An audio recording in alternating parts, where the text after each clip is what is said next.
Welcome into Monte Vista High School, the home of the Walnut Creek Crawdads, here from the DVB broadcast booth. Austin Oda alongside Alon Desai for the broadcast today. The Walnut Creek Crawdads come in and face the Healdsburg Prune Packers, the top-ranked team in the CCL North.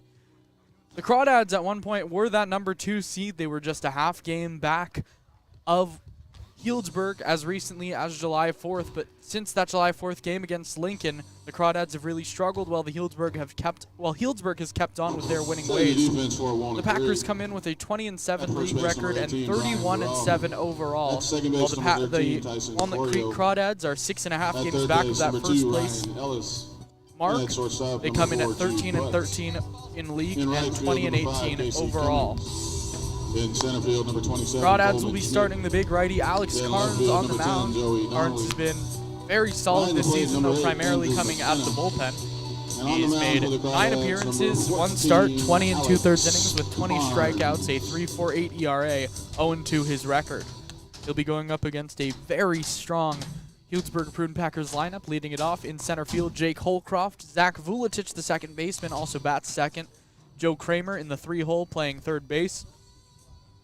Braden Runyon, the DH, hits cleanup. Jared Sundstrom, the CCL's leader in home runs, actually tied with Joe Kramer, hitting 5th. Sam Brown, the first baseman, hitting 6th. Blake McDonald behind the plate, batting 7th. Sam Hunt, former Crawdad, in the 8th spot. And Loudon Brooks, the shortstop, rounds out the lineup that Alex Carnes will be facing. It's a slightly different-looking Healdsburg team. There's no Jonas Sebring in the lineup today. There's no Torrin Montgomery, as he got drafted the other day in the Major League Baseball draft. Good for him. No Kimball Schusler today. No Blake Burke is really the big name that's missing from the lineup. And it's really just a different look for this team overall. Austin Ehrlicher got drafted. Jason Franks got drafted. Elijah Birdsong got drafted. Torrin Montgomery. And there's one more. Who am I forgetting? Sam Stoutenborough. Their ace got drafted. So different look to this Healdsburg team, and Alex Carnes is going to look to attack. Well, a little bit of a delay as the home plate umpire is. Those batter's boxes. The batter's boxes are just not straight whatsoever, and Andrew McKenna goes out about 10 feet right behind the lip of the grass to try to tell them to straighten it out. So they just scuff everything up a little bit, as if there's already been some baseball play. For Healdsburg, playing center field, number 1, Jake Holcroft. Jake Holcroft steps in the lefty batter's box, and we are set to get underway here at Monte Vista High School. Alex Carnes, the big righty, delivers the first pitch. Ball 1 outside, first pitch at 12:05. Game time temp 79 degrees. It is a beautiful day out here. Game time temperature at Monte Vista. 78 degrees. And the wind's not blowing in. Wind's not blowing at all. The 1-0. Chopper to short. Putz charges it. Gets a big hop. Fires to first. Just a little late. Holcroft speed beats it out. And really nothing Jude Putz could do there but wait on that big hop. Nearly got him.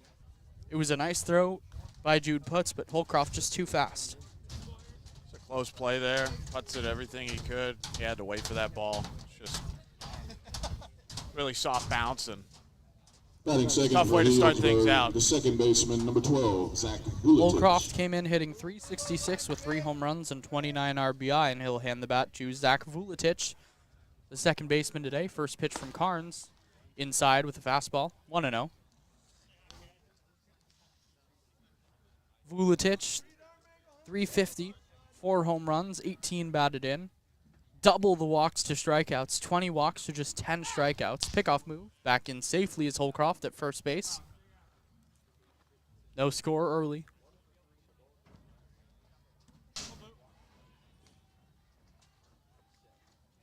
Carnes a high set. Pitch popped up, back behind first. Duroff in foul territory. Settles under it and makes the catch for the first out of the inning. A nice bounce back by Alex Carnes there.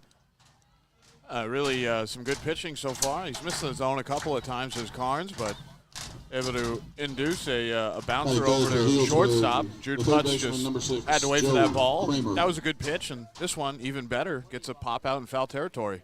The defense for the Crawdads from left to right in the outfield, Joey Donnelly, the left fielder, Coleman Schmidt in center field, and Casey Cummings out in right. From third to first on the infield, Ryan Ellis and Jude Putz on the left side with Tyson Corio and Brian Duroff on the right, Andrew McKenna catching. First pitch to Kramer, popped up high, back behind us. 0-1. You know, he's looking to get into one. Kramer has been on an absolute tear of late, sitting .388 on the summer with 10 home runs. 2 of those came against the Crawdads the last 2 times ago when the Crawdads played the Healdsburg Prune Packers, as back in safely as Holcroft on a pickoff move. 5 home runs in the last 10 days for Joey Kramer. That's incredible. The 0-1. Kramer hits it high in the air on the infield. High pop-up. Corio calls for it, but gives way to Putz on the second base side, and he drifts over to make the catch for the second out of the inning. Couple of pop-outs here early. That's great. Great sign. Carnes does have to worry a little bit about keeping the ball up. Getting under that was Kramer, but you know, you can't argue with the results. Here's Braden Runyon, who, after a stretch of about 15 days where he didn't play at all, possibly due to injury, has been welcomed back into this Healdsburg lineup. First pitch to Runyon is outside, pickoff move, but back in safely at first is Holcroft. I love that. I love that move out of McKenna. And making it a little hard out there for Holcroft. He had to take a hard slide back into first. Runyon comes in hitting .325, 5 home runs, 21 batted in. Over on first, Holcroft does have 13 steals, the 0-1. Lined up the middle and a base hit. It drops in front of Schmidt, trying to take third Holcroft. Schmidt's going to come up throwing, but it's cut off by Putz. And the Packers have runners on the corners.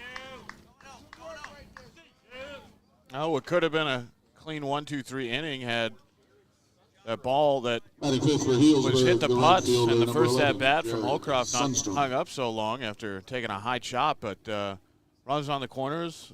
Carnes has to figure out a way to get through this. He's got 2 away, so he still has the bag open as well. He doesn't have to give in here to Jared Sundstrom.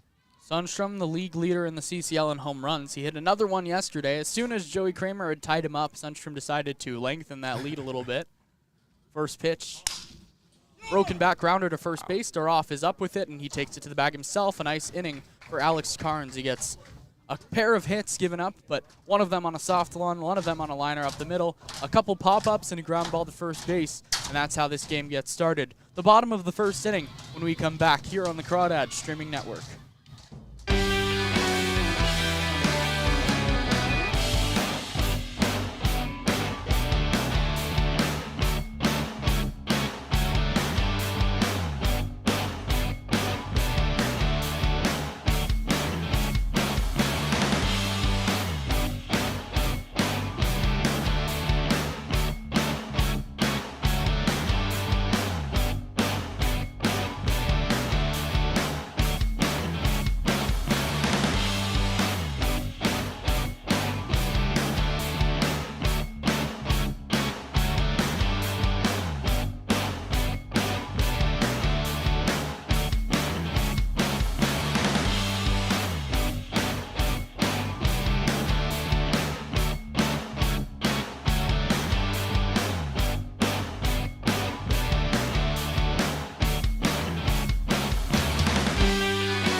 Bottom of the first inning here Leading off the from bottom of the first inning for Danville, Walnut California, Creek, Monte the Vista High baseman, School. number 2, Ryan It's a different look to the Ellis. Crawdads lineup. Ryan Ellis will lead it off, followed by Tyson Corio, Coleman Schmidt, Kavaris Tears, Brian Duroff, Andrew McKenna, Joey Donnelly, Casey Cummings, and Jude Putz. The starting 9 for the Crawdads. I like this move. I like Ellis in the leadoff spot. He's been seeing it really well, and kind of nice to put a lefty out there for your first batter. First pitch way up high, ball 1.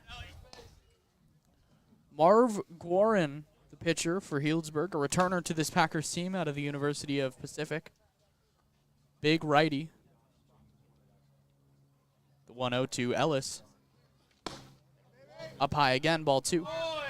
So I think the thought process might be just shaking things up a little bit, Austin. I know you and Mr. Ryan Brome were talking about what a different lineup would look like. Guarin comes set, the 2-0. Ellis takes called strike 1 on the outside, 2-1. But it'll be fascinating to see if the Crawdads are able to get Ellis or Corio on, or later in the game Putz, and see Schmidt come up with someone on base, what kind of damage he can do. The 2-1. Ellis swings through a good changeup, 2-2. It is a little bit funky seeing what's left of the batter's boxes right now, because the infield looks shifted. It is skewed. Pointing towards left field. 2-2. Ellis takes just a little low, ball 3. Ellis comes into this game hitting .351, 4 home runs, 23 batted in, 12 doubles. He has just been so good for this Crawdads team. In a 3-2 battle here, Guarin fires. Ellis takes called strike 3, a late strike call on the inside. Ellis had thrown his bat away. He was ready to take first base, but he goes down looking for the first out of the inning. That call can go either way, so at least the Crawdads, as well as the Prune Packers, getting some info there, as that you would expect to be a strike. Batting second for Walnut Creek. Second No baseman, number questions 13, about that. Tyson That gives Corio. Corio a little data to work with, and he'll make sure not to take too many of the close ones inside. Tyson Corio has been great recently, average up to .255, 3 home runs, 16 batted in. First pitch, he takes down low, ball 1. Corio started a little rally for the Crawdads yesterday, a ground rule double for him. The 1-0. Corio takes called strike 1 on the outer black, 1-1. The defense for the Packers, Marv Gorin, the pitcher. He'll be throwing to Blake McDonald behind the plate. First to third on the infield, Joe Brown, Zach Vuletich, Loudon Brooks, and Joey Kramer as Corio pops this one into foul territory. Giving a look is Kramer right by the fence and just over the fence, 1-2. And then in the outfield, Sam Hunt in left field, Jake Holcroft, the center fielder, and Jared Sundstrom, who plays a tremendous right field, especially out here at Monte Vista. He robbed a home run the last time he was here. Also ran headlong right into the fence to steal a double. 1-2 to Corio, second baseman today. Guarin fires. Corio strikes out swinging, a nice changeup for the second out of the inning. Looks like Guarin's got the fastball cooking right Batting now. for Walnut Creek, the center fielder, First number real look 27, at a Coleman change-up Schmidt. in a situation where he's using it for a strikeout, and he's able to get it. So Coleman Schmidt batting third for the first time, I would think, all summer. I think this is the lowest we've seen him in the lineup. I believe so. I think he's only hit leadoff.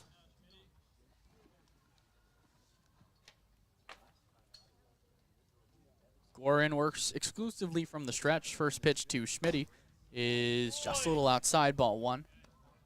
Guarin making his first appearance this summer for the Packers, but last summer he was tremendous, 7-0 with a 1.55 ERA in 9 games.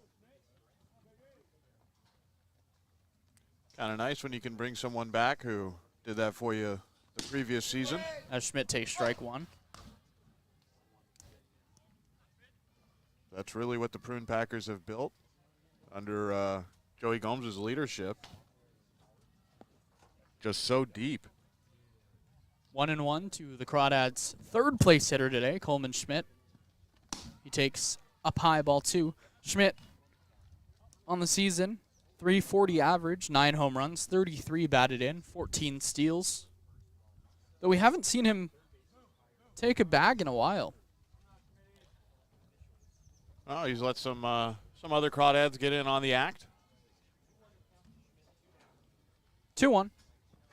Schmidt takes down low, ball 3. 2 down here in the bottom of the first. No score.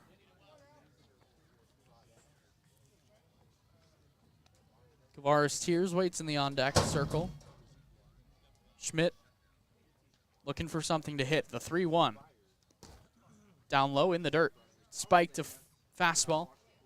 And a 2-out walk for Schmitty. Well, even in his first start, Garn probably knows that I can't just pipe one down the middle here to Coleman Schmidt, so might as well put him on base, and we'll see if he knows the rules when it comes to facing Kavaris Tears. We'll see if he throws him any hard stuff or if it's all going to be off speed.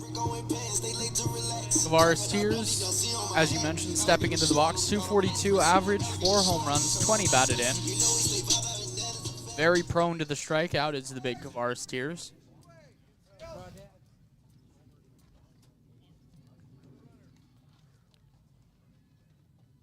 Warren now with the runner on base, though he does only pitch from the stretch. First pitch to Tears is up high, ball 1. Well, there's the hard stuff. Tears, the big, powerful left-handed hitter. Warren nods his head and fires. Tears takes down low, ball 2. Tears was pretty good last night. I mean, he did strike out once, but he was hit by a pitch, wore it, and also drew a walk. Eye's been getting better. The 2-0. Tears takes down low, ball 3. There's that eye. Yeah.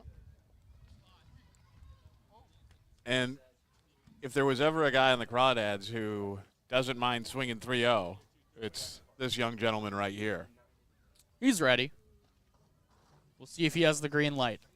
The 3-0. Schmidt fakes running, but it's called strike 1. Taken by Kavaris Tears, 3-1. Now he'll have the green light.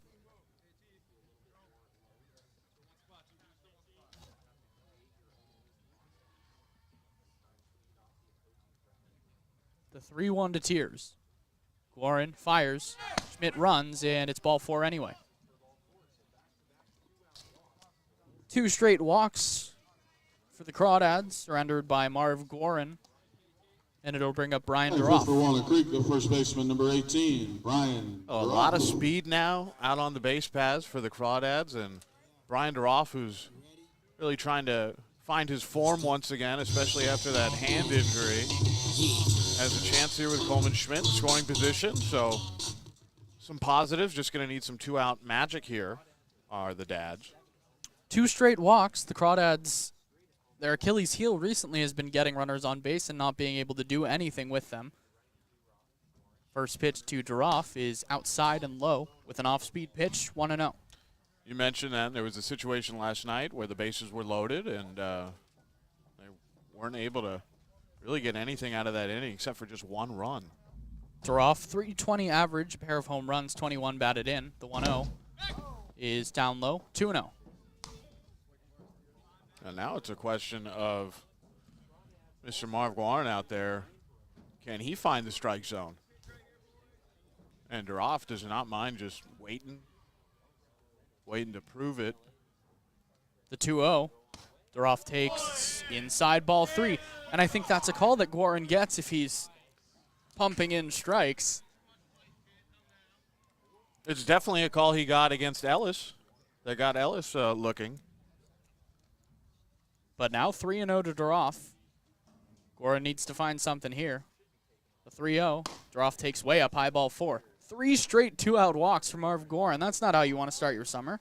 It's 2 great strikeouts to start things off, and then 3 consecutive walks. And I think the only reprieve here for Warren is he's having a conversation with McDonald is that McKenna's coming up to the plate. McKenna has just not had the bat travel along with the defense this season. The defense has been stellar. The bat, still looking to find that. McKenna hitting just 156, like you mentioned, 5 hits and 32 at-bats, 2 of them doubles, 4 runs batted in. He has the bases loaded here with a chance to do some damage. Schmidt on third, Tiers on second, Duroff on first. The first pitch, McKenna swinging, hits it hard but foul past first base, 0-1.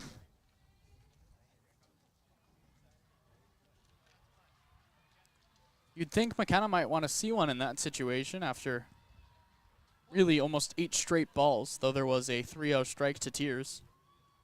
Now he's behind 0-1. And he takes called strike 2 on a changeup, 0-2. So McKenna has to protect here, make sure not to leave the bases loaded with 2 outs. Nothing has come across for the Dads this inning. Gorin in agreement with McDonald. He sets above the belt and fires. McKenna lines this one into right field. Fair ball, base hit. Schmidt scores. Tiers around second. He scores. Duroff is going to be at third. McKenna's into second with a stand-up double. It's 2-0 Crawdads. Boy, that was right there on the line. It's called fair.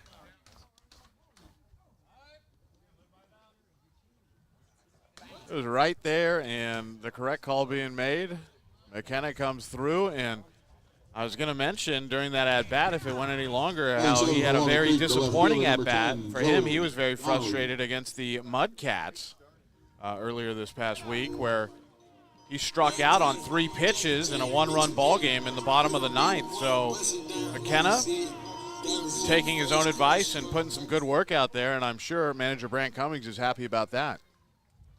Here's Joey Donnelly, the big left fielder, hitting 198 with 4 home runs, 18 batted in. First pitch, Donnelly pops it up, back foul behind us, 0-1. It is kind of hard to tell from our vantage point, though, of course, how fair or foul something is, because the chalk, the paint, doesn't go all the way to the foul poles. So it can be a guessing game out there. The 0-1. Donnelly takes just outside, ball 1. A lot of unhappy Packers representatives right now. They thought that ball was foul, but I think it hugged the line. It was right on the 1-1. Donnelly checks his swing, and yes, he did, says Mike Stankiewicz, back behind the plate. 1-2. Second and third for the Crawdads with 2 outs. McKenna doubled home 2. He's on second. Duroff, he's on third.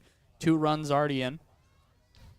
Gorin trying to leave the deficit at just 2. Donnelly takes ball 2 down in the dirt, 2-2. A good job by McDonald to make sure that doesn't get by him. Seems like when the Crawdads are able to get up early, they fare better. Just sets the tone of the whole game. 2-2 to Donnelly. Gorin comes set. The 2-2. Donnelly takes a little low, ball 3. Yeah, getting up early, always nice to get a lead, and it's probably nice to actually get up early, especially flush the game from yesterday and just get right back on the field for these guys as well. Yeah, no kidding. Just about I'd assume a 7-hour turnaround for a lot of these guys. Very quick. 3-2 to Donnelly. Gorin fires. Donnelly takes inside, ball 4. Well, that has been something that Donnelly has been missing in his game. He has been hit by some pitches, but gets a walk here, and that's just a great sign for Joey Donnelly, who the bat has really slumped over the past month, but Crawdads with the bases loaded again. This is a great opportunity for Walnut Creek. Mike Stankiewicz turns into the dugout and says it's this far outside, points with his hands, not even close. Casey Cummings now with the bases loaded and 2 outs. First pitch, Cummings takes right down the pipe, 0-1. And in a situation like this with 2 away, the bases loaded, Casey Cummings, a number 8 hitter. I do understand that Gorin has issued some walks, but might want to be aggressive. The 0-1, Cummings aggressive there, swings through a heavy fastball, 0-2. But with how erratic Gorin's been, I understand being passive on the first pitch, but that first pitch might be the best pitch he sees all at bat. Cummings just hitting 158, 3 batted in. The 0-2. Cummings takes ball 1 a little low. Gorin's not missing by much, but he's definitely missing the zone. Bases loaded. The 1-2. Cummings takes up and in, ball 2. He's dancing right around the strike zone. Heavy dose of fastballs. We haven't seen too much other than that fastball, but I think it's been in large part because he's been behind in so many counts. Saw the great changeup against Corio. The 2-2 to Cummings. He strikes out swinging a heavy fastball. Gorin's not happy with himself on the mound. He gives up 2 runs. The Crawdads walk 4 times, but Andrew McKenna's 2-out double, the big ticker. 2-0 when we come back. The Crawdads here on the Crawdads streaming network.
A good start for the Crawdads, who now lead this game 2-0 after Andrew McKenna's big 2-out, 2-run double. Alex Carnes will head back to the mound to face Sam Brown, Blake McDonald, and Sam Hunt. Number 2, Sam Brown. Prune Packers have Sam Brown today. I wonder if we'll see Joe. The brothers Brown. Sam Brown steps in, the first baseman. First pitch called strike 1 on a changeup on the outside. Well, if that strike call is going to make anybody angry, it's going to be Marv Guarin. No kidding. Sam Brown, 311 average, 3 home runs, 21 batted in, the 0-1. Swing and a miss on a changeup that bounced in, 0-2. Carnes showed a very good fastball in the first inning of work and pulls a string a couple of straight times here. Now 0-2. Carnes looking for his first strikeout. He's not much of a strikeout guy, but he has the ability to pull it out. The 0-2. Fastball way outside, 1-2.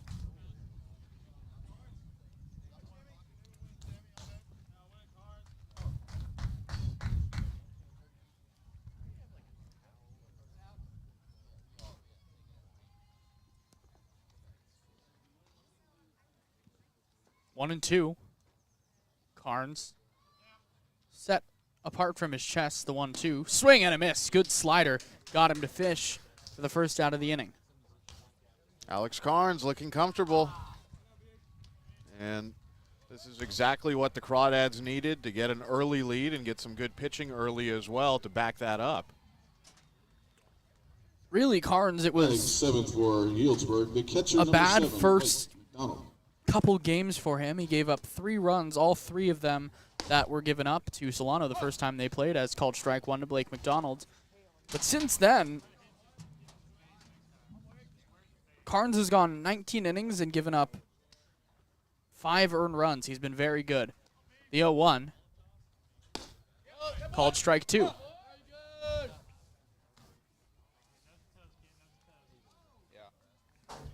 0-2 to the catcher, Blake McDonald. Carnes looking for strike 3. He fires. McDonald pops it up. High in the air, big league pop-up right side. Cummings loses his hat in right field, but takes care of the ball for out number 2. Batting eighth for Healdsburg, the left fielder, number 18, Sam Hunt. McDonald came into that bat just hitting .247, but with 5 home runs and 23 batted in. And now Sam Hunt, former Crawdad, hitting .288. No home runs, 15 batted in. First pitch, called strike 1 on the outside. It's pretty clear to see the difference between Carnes and Guarin in that Carnes is throwing strikes early, and so he's getting more calls to go his way, where Guarin's the opposite, as the 0-1 is called strike 2 on the outside. That's that same pitch where Guarin was trying to hit that location, and he did. He just wasn't getting the call because he was missing so poorly with his other pitches. Carnes benefiting from it here. The 0-2. High pop-up, right side. Duroff giving chase in foul territory, but it's going to get out of play. And the count will stay 0-2.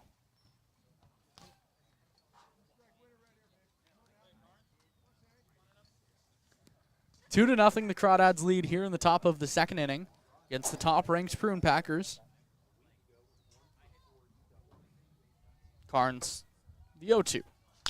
Lined up the middle. Corio on a big hop. Snags it behind the second base bag. Throws over to first in time. And a nice inning for Alex Carnes. He gets a strikeout and doesn't allow anyone to reach base. And sends the Crawdads back up to the plate. 2 to nothing the score when we come back in the bottom of the second here on the Crawdads Streaming Network.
Quick hook for Marv Guarin sends Devin Kirby to the mound for the second inning. Kirby out of the University of Connecticut.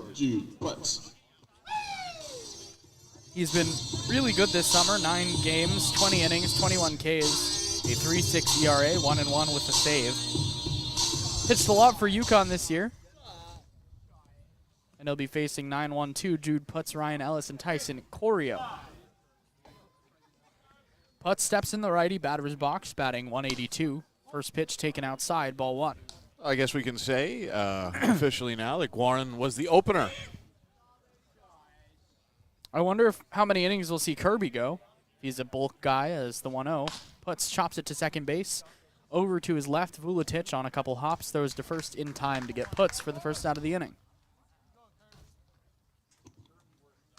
Third baseman, Ryan Ellis. Puts is retired, and it'll flip the lineup card over to Ryan Ellis, who's 0 for 1. He got rung up on a great pitch inside. He thought it was a ball. He thought it was ball 4. Well, he got rung up on a pitch that if it was later in the inning, that wouldn't have been called strike 3. Oh, you're exactly right. Ellis flipped the bat, was already in his jog. First pitch. Ellis lines this one into right field, a base hit. No question. How many times have we seen Ellis do that this year? Boy. That man just knows how to hit. He's just so fun to watch. Ellis hitting over 500 in the last week of play. Now 9 for his last 17 with 7 batted in. And that is really remarkable because Ellis has been tearing it up. Corio's been really, really good. Tiers has even picked things up, and this team still has not found ways to win. First pitch to Corio. Checked his swing, and yes, he did, says home plate umpire Mike Stankiewicz, 0-1.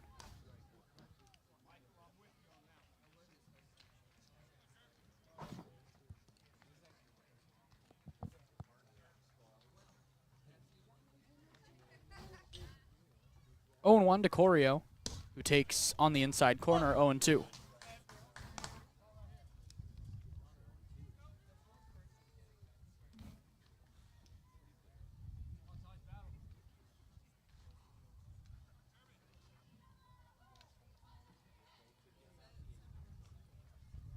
The 0-2, Ellis runs. Pitch misses high, and McDonald can't get a grip on it.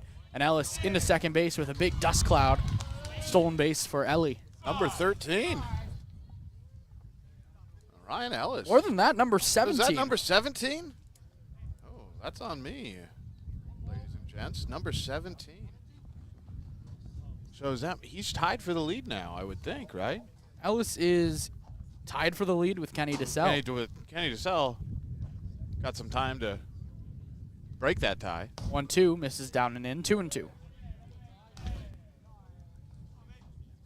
Speaking of Kenny DeSalle, his Solano Mudcats are up 4-0 right now on the Lincoln Potters in a huge game. Solano's just a game and a half back of the second place Potters in a doubleheader. The 2-2, Ellis goes again. Corio swings and misses. The throw is high, and Ellis takes that stolen base crown.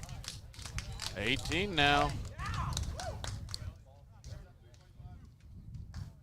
Corio does strike out swinging for the second time today, but now the Crawdads have a runner on third with 2 outs.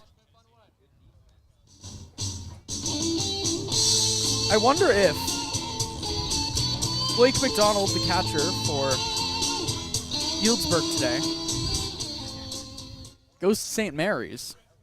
I wonder if there's something that Ellis knows about Blake McDonald behind the plate. Now Coleman Schmidt, who walked in his first at-bat.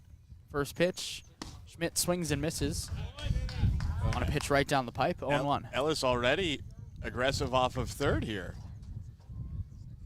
Well, Ryan, you can't, there's no throw if they, on a steal of home. The catcher doesn't have to throw down.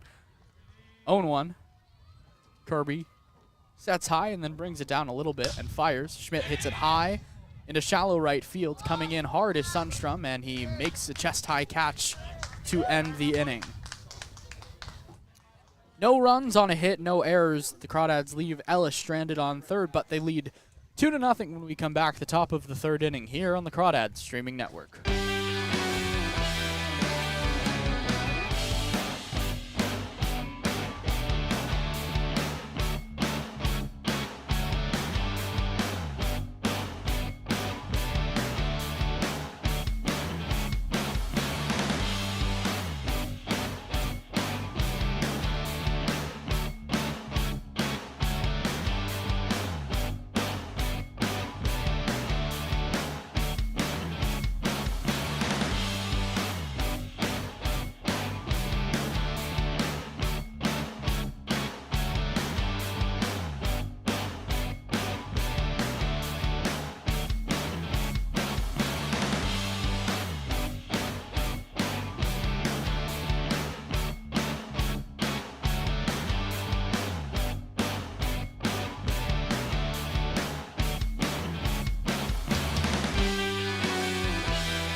Leading off the top of the third inning for Healdsburg. Top three number here 3, Loudon at Brooks. Monte Vista High School. Crawdads lead it 2-0. It's been a very nice start to the day for both Alex Carnes and the Crawdads offense, who have been very patient at the plate. And Carnes out for his third inning of work will face Loudon Brooks, Jake Holcroft, and Zach Vuletich. Carnes still has to be on his P's and Q's and be very effective. This lineup for Healdsburg like a tinderbox ready to ignite. First pitch, Brooks shows bunt and takes right down the middle, 0-1. I think that was your best wordplay the entire season. Started it with the P's and Q's as the 0-1 to Brooks is down low, 1-1. Oh, we got to have some fun up here, too. We have a little too much fun, I think. Sometimes. Every now and then. 1-1 to Brooks, the shortstop. Carnes delivers. Brooks chops it to third. Ellis waits for a big hop on the backhand, fires to first high, and Duroff comes off the bag. And an error for Ryan Ellis at third base. I think he just hesitated a little too long. I think if he grips it and rips it and just gets it over to the bag as fast as not without thinking about it, I think that extra hop he took kind of changed the way he threw the ball, and then he figured, oh, I really got to muscle this over there, and ended up being high. And Duroff's pretty big, so it's tough to pull him high off the bag. I will say it's nice to see Ryan Ellis try to wait for that big hop and not try to pull a short hop, as the first pitch to Jake Holcroft is chopped to second.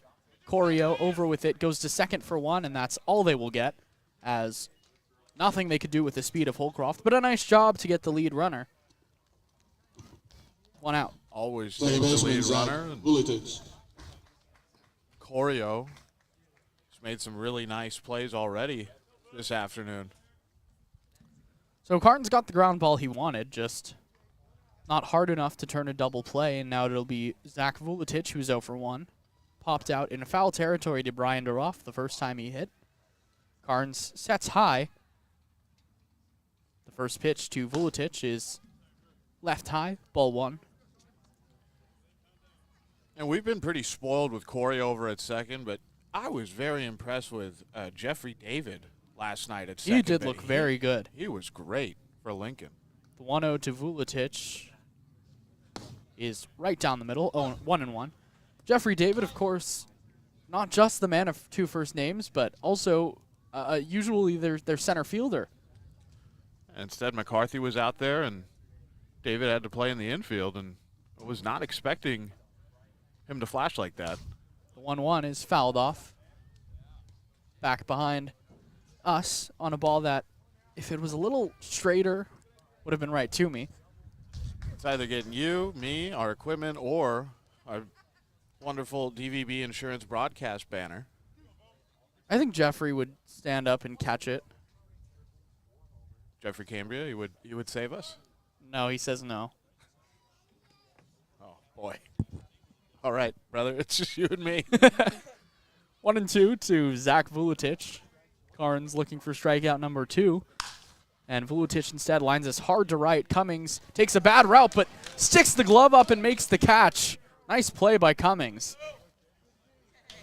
I think he thought that ball was going to drop a lot faster than it started to. Lose elevation, and just had to, Kramer, like you said, Austin, stick that glove up, and that was a great play. And if it didn't work out for Casey, probably a run getting scored, as that would get past him and kick up there in the fence. Casey Cummings right now is thanking his lucky stars that we don't have StatCast out here, because the route, what do they call that? The route efficiency, right? Efficiency was not good, as Holcroft back in at first on a pickoff move. It wouldn't be one of those 95, 96 percenters. Definitely not. Made it harder than he had to. But it was a difficult play. It was a great play. The ball play. carried more than he thought.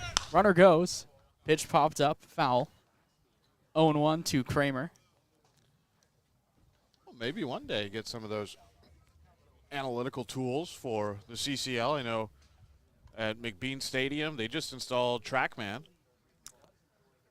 I would like to see something other than point streak before we get StatCast up here. The 0-1, runner goes again. McKenna's throw is a little late and off the body of Holcroft, actually, who steals second base. That does not feel good. Expert evaluation there. No. Ball hitting you from McKenna behind the plate does not feel good. Not from him. Not from, I mean, maybe some other catchers around the league, you'd prefer that, but not from McKenna. Stolen base number 14 for Jake Holcroft.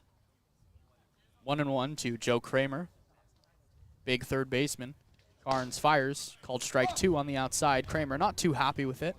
It was there. Carnes has been able to attack both sides of the plate pretty much at will. Ahead 1-2 to one of the most powerful hitters in the entire CCL, and Joe Kramer. Carnes delivers. Pitch lined over first base and into right field. Cummings up with it, but tearing around third. Holcroft, he will score as Cummings loses it in right field, and it's 2-1.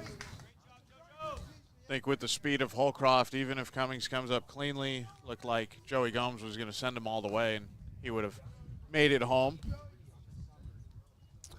Another RBI for Joe Kramer, make it 43 of them on the summer.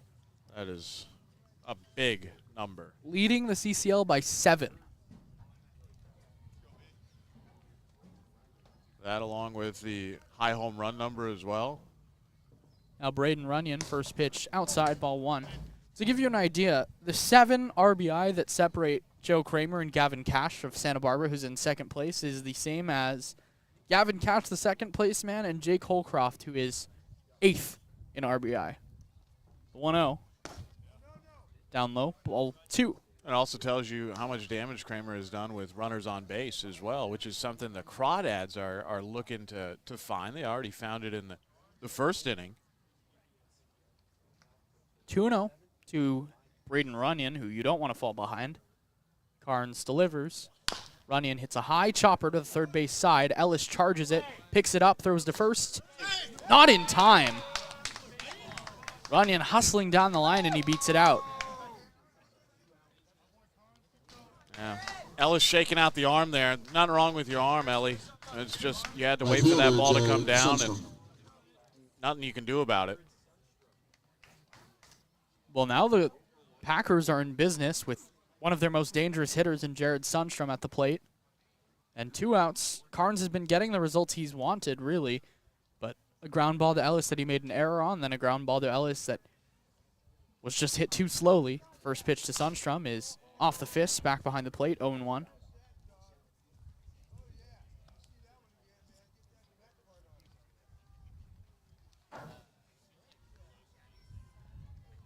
Pressure situation early here for Carnes. Sundstrom, the CCL leader in home runs with 11. Carnes trying to keep him off the board there. The 0-1. Sundstrom takes called strike 2 on a slider, 0-2. And now Carnes can go outside. He can go outside and low. Just has to worry if he is going to bust out that slider. He doesn't come in with it and hang one. The 0-2. Sundstrom takes just a little low and maybe a touch outside. 1-2. Would not be surprised to see McKenna set up outside once again. Carnes has been fantastic in terms of the strike-to-ball ratio. Just about 3-1, 29 strikes to 9 balls. The 1-2. Up high, 2-2. And now in an even count, Carnes might have to come in, and with how effective his fastball has been on the inner half, it wouldn't be a bad decision. See where McKenna sets up. Sundstrom grounded out to first on a broken bat his last time. The 2-2. Way outside, gets past McKenna, and it's 3-2. Both runners move up a base. And that's the risk there of going outside 3 straight times, especially after missing very high. You know, Carnes, the pitcher, is going to try to get it lower, overcompensates there, and that one's in the dirt. And with it being so hard, even McKenna can't get to it. 3 balls and 2 strikes. The Crawdads lead 2-1, but the Packers are threatening. They've already scored 1 this inning on Joe Kramer's RBI single. 3-2 to Jared Sundstrom. Carnes. The 3-2. Ball 4. They didn't want to pitch to him there. Can't blame him. No, you can't, and that's not the worst thing in the world. Even though the bases are loaded, you don't want to give one on a platter First baseman Sam to Jared Brown. Sundstrom. But now you have to deal with Sam Brown. Sam Brown, who's a tremendous hitter in his own right. Brown came into this game hitting .311 with 3 home runs. Struck out in his last at-bat, but that was just the 12th time he has struck out this entire summer. Also 12 walks and 8 hit by pitches.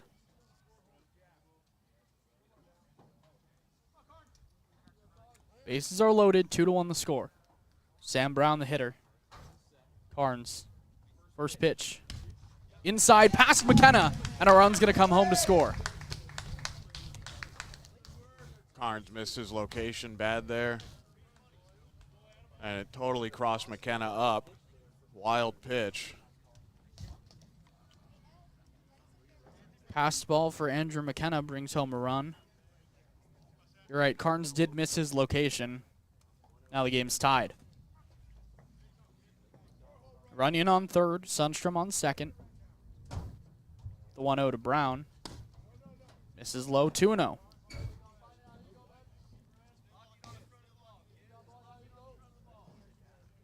You still do have the base open. You don't want to give up back-to-back walks. The 2-0 to Brown. Swing and a miss on a changeup, 2-1.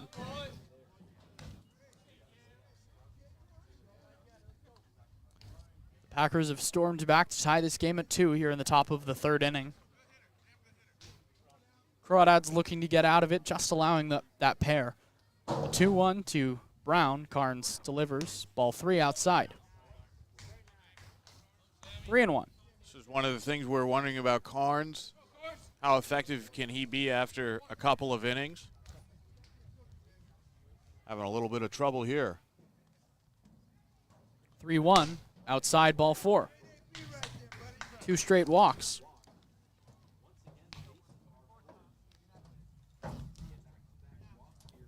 Sacks are full for Blake McDonald, the catcher, who's 0 for 1, as manager Brant Cummings is taking a slow walk out to the mound to go talk to his pitcher.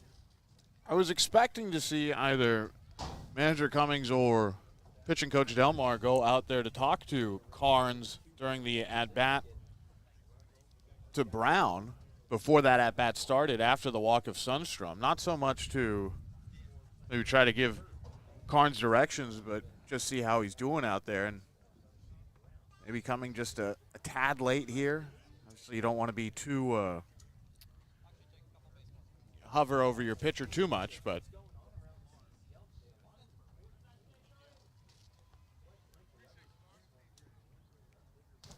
so Brant Cummings' mound visit is over, but Andrew McKenna stays a little longer to talk to his young pitcher, Alex Carnes. Bases are loaded, 2-2 the score. Blake McDonald, the hitter, who's 0 for 1 today. Catcher Blake McDonald. Loudon Brooks led off this inning by reaching on an error, and then Holcroft reached on a fielder's choice, and there were 2 outs with just a runner on first after Zach Vuletich lined out to right field. But Joe Kramer's single, Braden Runyon's single, and then Jared Sundstrom and Sam Brown both walked, and that's where we stand right now with the bases loaded. Brown on first, Sundstrom on second, and Runyon on third. First pitch to McDonald is called strike 1 at the top edge of the zone, 0-1. just proves that errors, they can kill you. They can really hurt you. And even a great player like Ryan Ellis is going to make one. The 0-1. Down low. 1-1.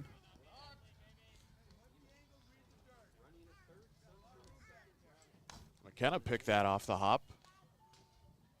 Casually. Neither of the runs that Alex Carnes has allowed this inning have been earned, as he sets for the 1-1 to McDonald and delivers. Up high, ball 2.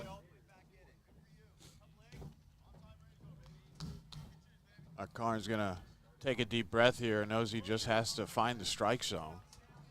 Carnes would rather let the batter hit it than walk home another run. The 2-1. Called strike 2 on the outside, 2-2. Zach Button, the righty, is warming up in the Crawdads bullpen. He's a guy that can go multiple innings.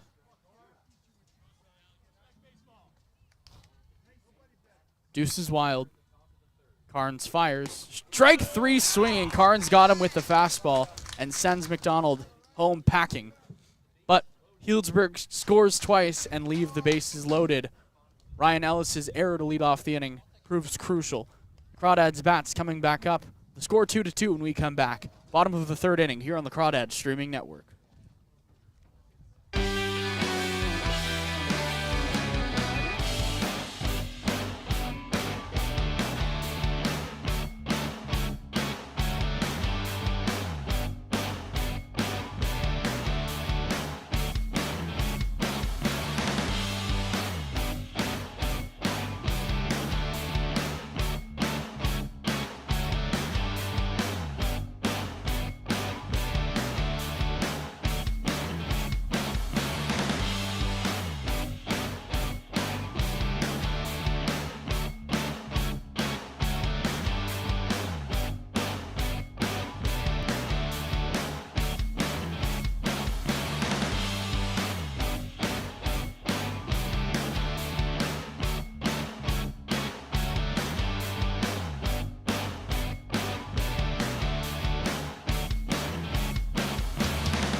Healdsburg has tied this game up at 2 as we head to the bottom of the 3rd inning. Kavares Tears, Ryan Duroff, and Andrew McKenna due to hit for the Dads.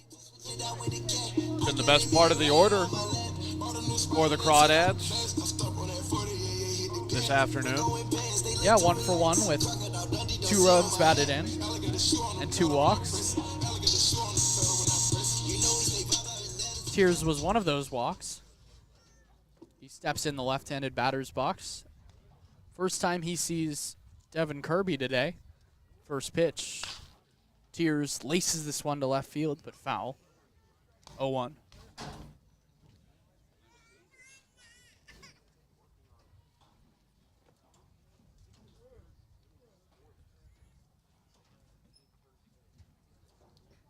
The 0-1 to Tears is called strike 2, a slider that McDonald can't corral, but it's on the outside, 0-2. It was there all the way.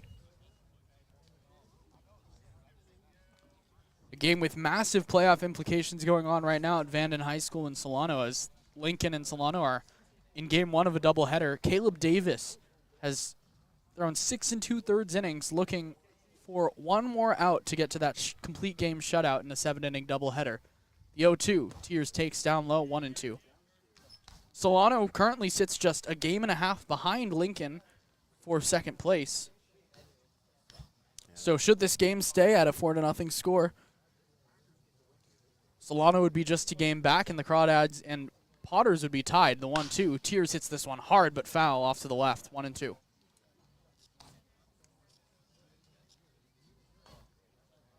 Every game so important for all of these teams vying for the second spot. You figure that Healdsburg just about has that first place spot wrapped up, barring any kind of collapse. 1-2 to Tears. Kirby fires, and Tears takes down low, ball 2. Kavares Tears has looked really good in the box today. He's been very patient, and the pitches he's gone after so far have been fastballs. It's been really good to see him not get fooled on any kind of change-ups or breaking stuff. 2-2. He lines this one into left field, and that'll drop for a base hit.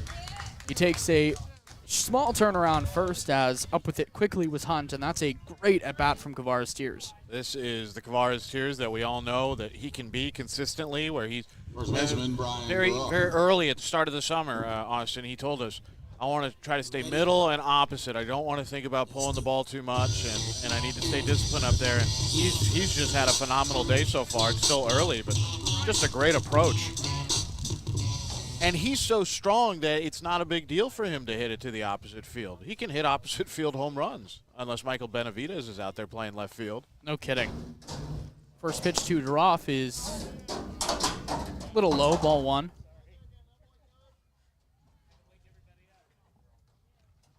The stampede down there. What was that? Some rustling. 1-0 to Duroff, who walked in his first at-bat. He chops this one to third and past the dive of Kramer into left field. A base hit for Duroff. 2 straight hits to lead off the third inning for the Crawdads. Best part of the order today. Mentioned it at the top of the inning, or the top of this bottom of the top of the bottom of the third. I guess that makes sense. But the start of the bottom of the third inning. Sure. And now Andrew McKenna, who's been productive already, gets to come up. And it's probably a great sign for McKenna. That has to feel so good that he's able to get a double in his first at-bat.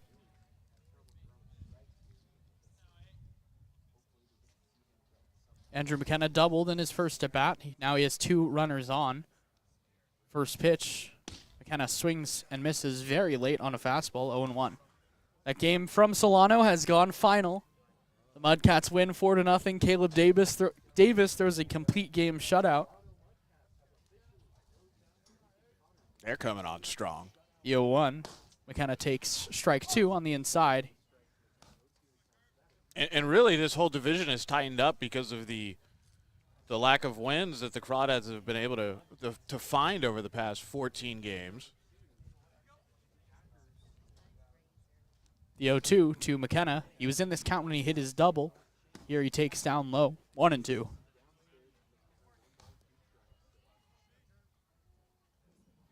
Lincoln and Solano will play the second game of that doubleheader at about 2 o'clock today. We'll be sure to keep you updated on that one. Now Solano just a half game back of second place.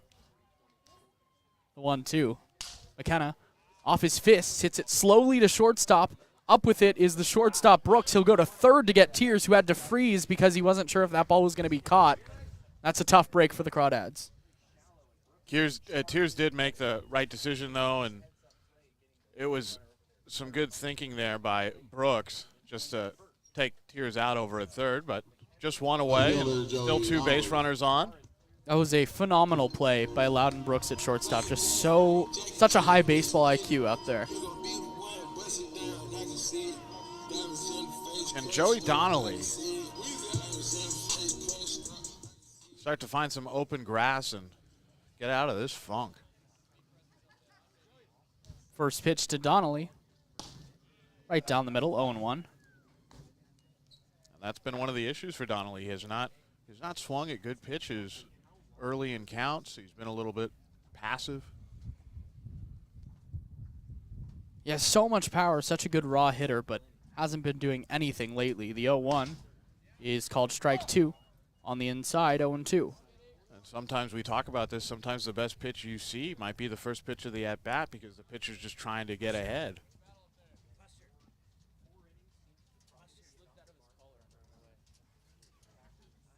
Kirby up 0-2 with 1 out. Donnelly hits a high pop-up into pretty deep center field. Holcroft now coming in. Will make the catch.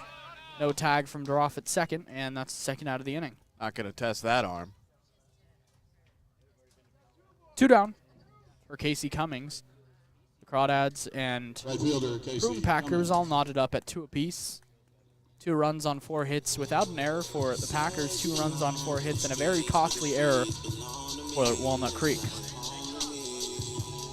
Walnut Creek was able to score their first 2 runs of the game with 2 away. Casey Cummings is going to try to do that once again for the Dads. First pitch to Cummings is outside with a slider.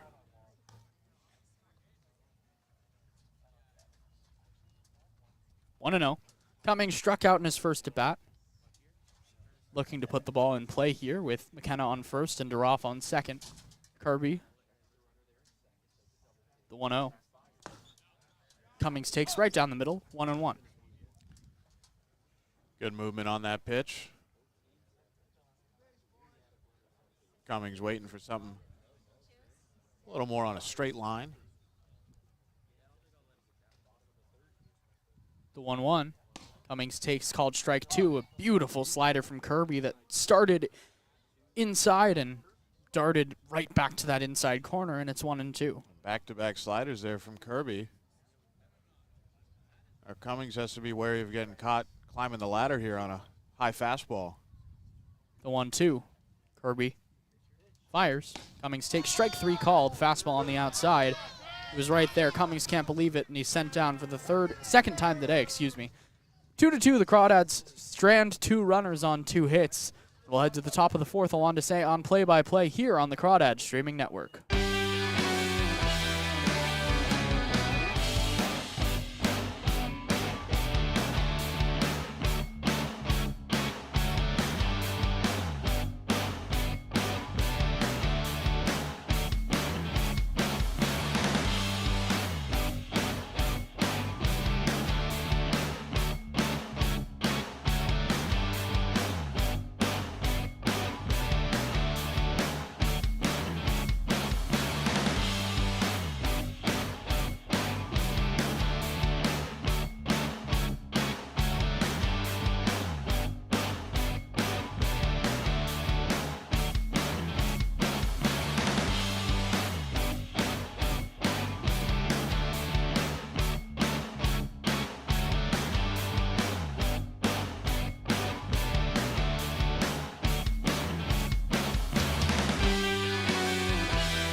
Top of the 4th inning, it's tied 2-2 here in Danville, California. Along to say, along with Austin Oda, it is still Alex Carnes on the mound for the Crawdads. The deepest we have seen Carnes go this season is 4 innings. That was on July the 13th against the Mudcats, a 6-1 loss. That was after the Crawdads had won the game previously, the day before, in blowout fashion over the Mudcats, and then they lost 6-1 at Vanden High in Fairfield. Top of the 4th inning for Healdsburg. But when he did go 4 innings, Carnes gave up just 1 run, so he's very good. So he's going to have to get through Hunt, Brooks, and Holcroft. Hunt showing bunt and tries to lay down a nice one down the third base line, but it's foul. And rolls back into the on-deck circle. Count 0-1. Thought we might see Zach Button here early. He is getting loose over there in the bullpen.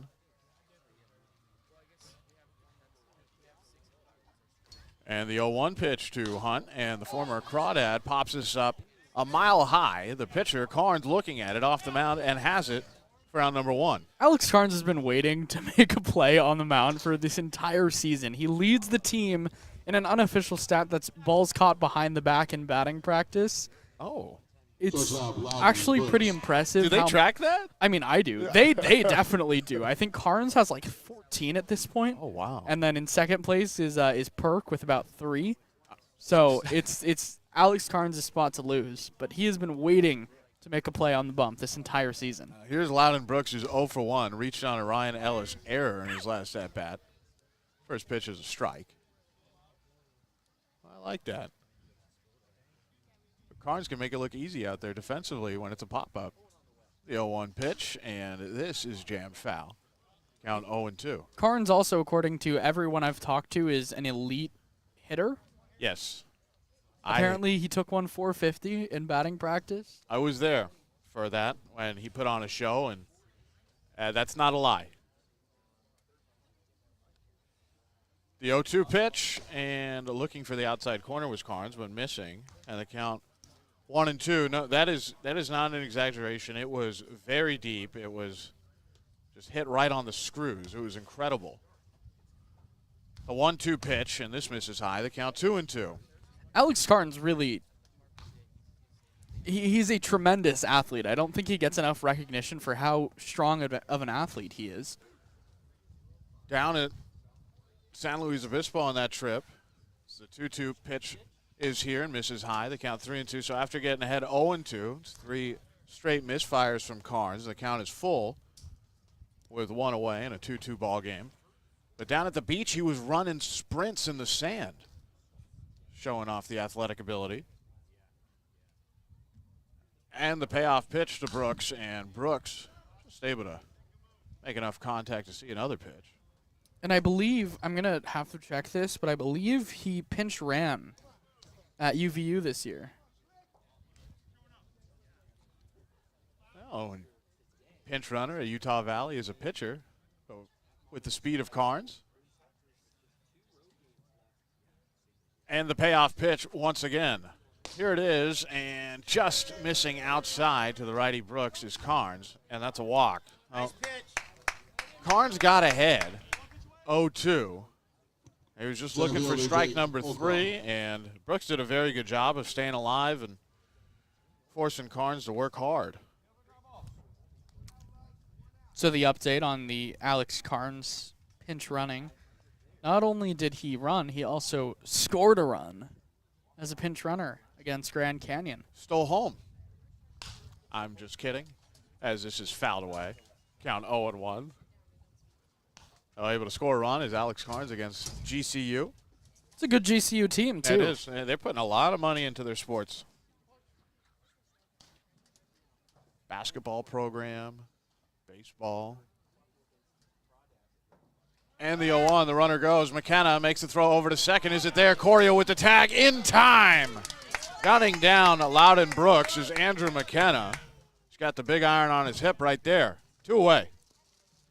That was a perfect throw by Andrew McKenna. I pointed to Brooks before the play. I said, he's going. You could see him gearing up to go. Carnes was clearly focused on Holcroft at the plate, and I thought he got a perfect jump. I thought he was there, but you don't want to test Andrew McKenna. The walk erased. And this pitch to Holcroft misses in the count 2-1. Still 2-2 here. Carnes trying to keep it that way in the top of the 4th. Holcroft 1 for 2 this afternoon. The 2-1 pitch, and this is fouled back into the caging, and the count 2-2. Holcroft got things started for the Prune Packers with an infield single in the first, hit into a fielder's choice in the 3rd. He's been on base a couple of times. Setting up outside is the catcher McKenna. The 2-2 pitch, and this misses far outside, and the count is full, 3-2. On back-to-back at-bats. 3 balls and 2 strikes. Carnes has to make a pitch here. The payoff to Holcroft. And this is hit hard and high into right, but taking a back pedal back there is Casey Cummings, the right fielder. He has it. And that is the 3rd out. Oh, a 1-2-3 inning for Carnes, but not in a conventional fashion. He did walk Loudon Brooks, but McKenna was able to catch him trying to steal second. Bottom of the 4th coming up when we return here. Still 2-2 in Danville. More Crawdads baseball on the way.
Bottom of the fourth, Jude Putt's going to lead it off. It's 9-1-2 for the Crawdads. Putt, Ellis, and Corio. Still Kirby on the mound for the Prune Packers.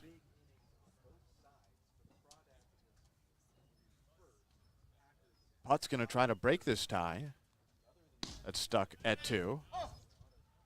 And the first pitch is a strike. Putz is 0 for 1 today. Bounced out 4-3. And the 0-1 pitch to Jude Putz, and he takes a breaking ball there on the outside corner for strike number 2.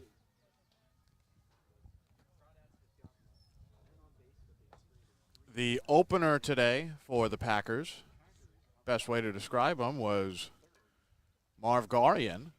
And the 0-2 pitch, this misses high and away. The count 1-2. He just pitched that first inning, gave up a hit, 2 runs. Walked 4, 3 struck out. But it's been Kirby now, who's embarking upon his 3rd inning of work. So far, he's given up 3 hits, no runs, and this pitch misses low.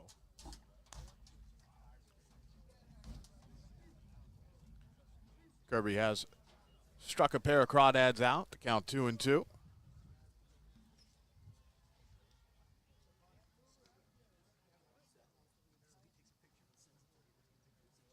2-2 pitch to Putz and fights this off. He'll see another one. The Crawdads got some good news already today. I'm sure someone in that dugout has to know. Well, actually, I believe Nate Nordell came up here to check on the score of that Solano game. Could be good news depending on how you view it. Yeah, how do you take it? How do you take that news? It's always nice to get a little help. Crawdads, of course, have to help themselves. 2-2 pitch, and Putz takes. He's rung up looking. Right there. Perfectly placed on the outside portion of the plate.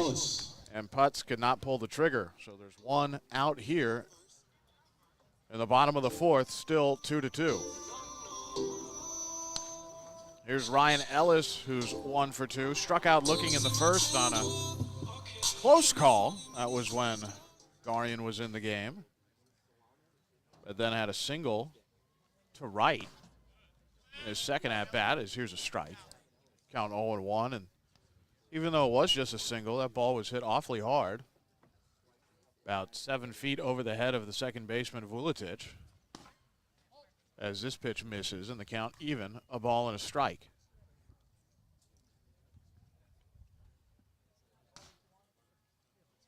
Crawdads have had base runners in every inning so far.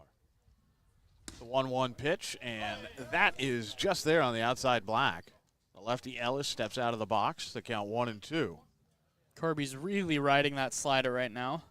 And for good reason. It's a very, very good pitch. Tight break on it. Kirby is set, working quickly, and Ellis chops this high. Backpedaling was Kirby. Now it's going to be charged by the shortstop, Brooks. He tries to make a barehanded play and throw over to first, but the throw not in time. Ellis is safe. So each team now with an infield single out of the number 1 hitter. Ryan Ellis giving the Packers some of their own medicine.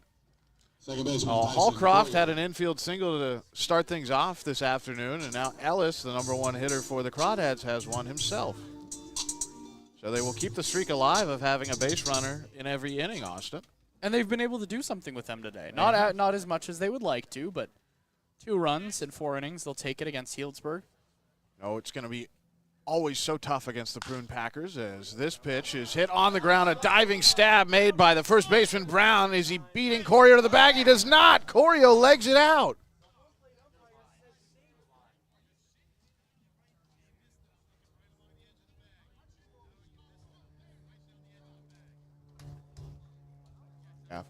So Ron McGaff said that Corio was safe. There might be an argument. Check that, Ron Masso.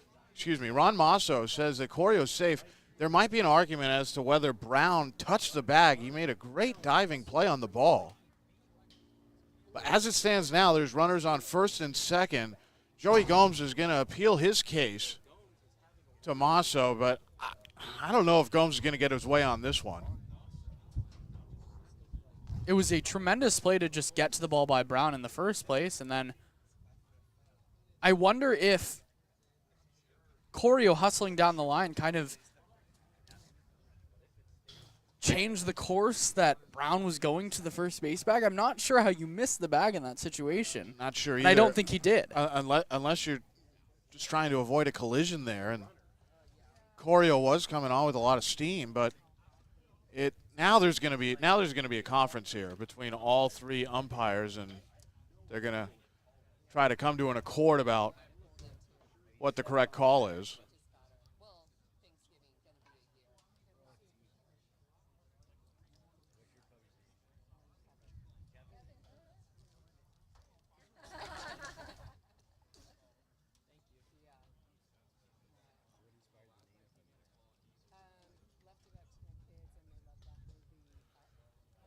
Curtis Parker, Ron Masso, and Mike Stankiewicz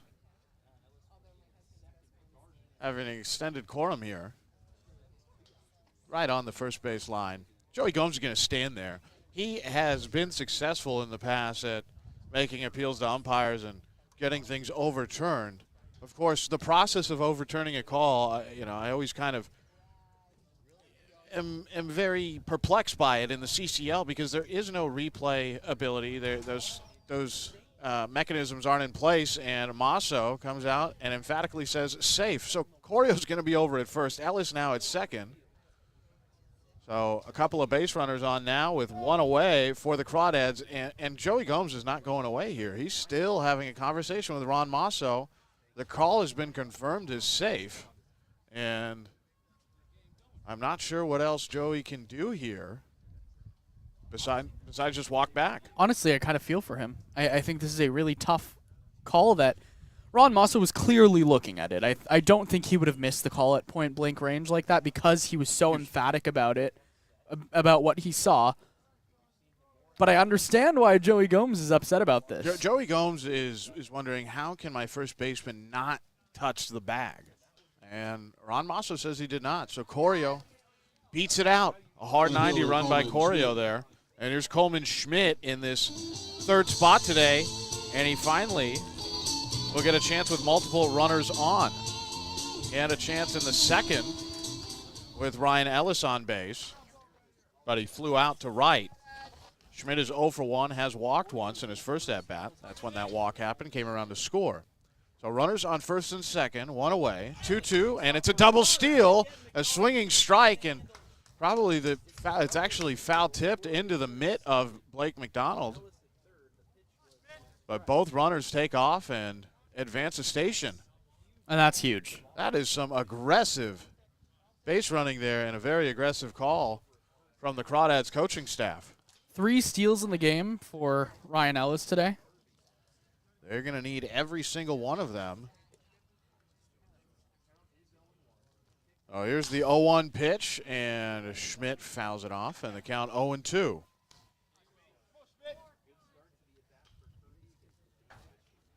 runners in scoring position. Ellis at third, Corio at second. Kirby in a little bit of hot water here, but he's ahead in the count 0-2 to Coleman Schmidt. I wonder if that fact that ball was foul tipped into the mitt of McDonald made it so he couldn't transfer it cleanly. The 0-2, and this misses high. The count 1-2.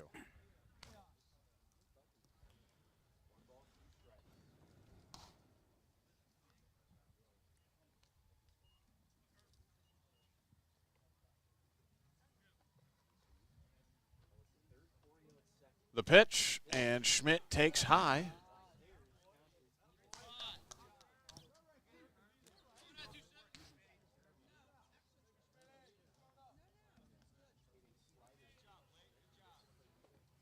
Count, 2 balls, 2 strikes. Schmidt, a dangerous hitter. Kirby knows that. Righty against righty. Setting up outside is McDonald. The pitch, and swinging through it is Coleman Schmidt.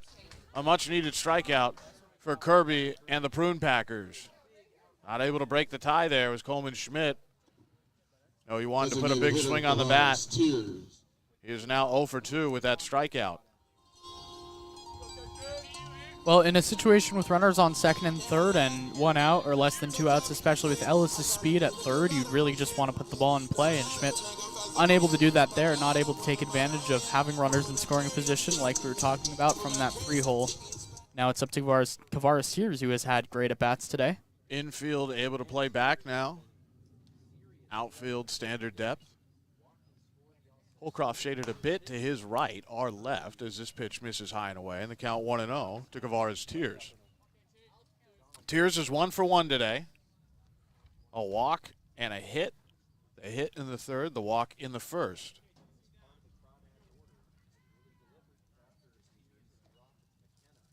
Kirby kicks the leg and deals, misses outside once again. You're right. These two guys that are up next, Tears and Duroff, are really the guys you want in this situation as they've played today. This part of the lineup has been great for manager Brant Cummings. Looking for more production here. The 2-0 pitch misses away, and the count 3-0. Kavaris Tears might get the free pass here. I wouldn't hang anything for Tears, especially not with a fastball. Oh, and it would give you a multitude of ways to get out of the bottom of the fourth if you're the Prune Packers. 3-0 pitch, and Kavaris had the green light. He foul tips this. And the count 3-1. Interesting to see Tears swing in that situation. I know he is a free swinger, but with a couple of runners in scoring position and a chance to draw a walk, it probably would have been a strike nonetheless. But now, 3 balls, a strike to Kavaris Tears. And if he wasn't going to swing before, he definitely is now. Might see back-to-back hacks. And Tears takes. He does not like it. But that's a strike. And now there's going to be a payoff pitch to Kavaris Tears. A dangerous hitter for Kirby to have to deal with. He just needs to stick to his same approach he's been going with today and not be sure to overthink. Runners have some pedestrian leads here off of second and third. Payoff pitch with 2 away. Here it is. Tears chops this high. That's going to make it up the middle. Coming home to score is Ryan Ellis. Now Corio being waved home, and 2 runs will score on a little chopper there from Kavaris Tears that was just oh so perfectly placed in between the middle infielders. Well, he didn't overthink. He took it right up the middle. His approach has not changed from earlier this game, and that is just massive from Kavaris Tears. Huge day for Kavaris Tears, now 2 for 2, and now has 2 RBIs on that 2 RBI single. Kavaris Tears up to 22 driven in now. So used to seeing him smash balls over the fence when he gets his RBIs, but this time just putting the ball right back up the box. It is 4-2 Crawdads, and there's going to be a pitching change for the Prune Packers. Kirby is out. We'll see who's in when we return on the Crawdads streaming network.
Still the bottom of the fourth, but the Crawdads have taken the lead. It is 4-2 thanks to Kavara's tears and some clutch two-out hitting there with a 2 RBI single up the middle.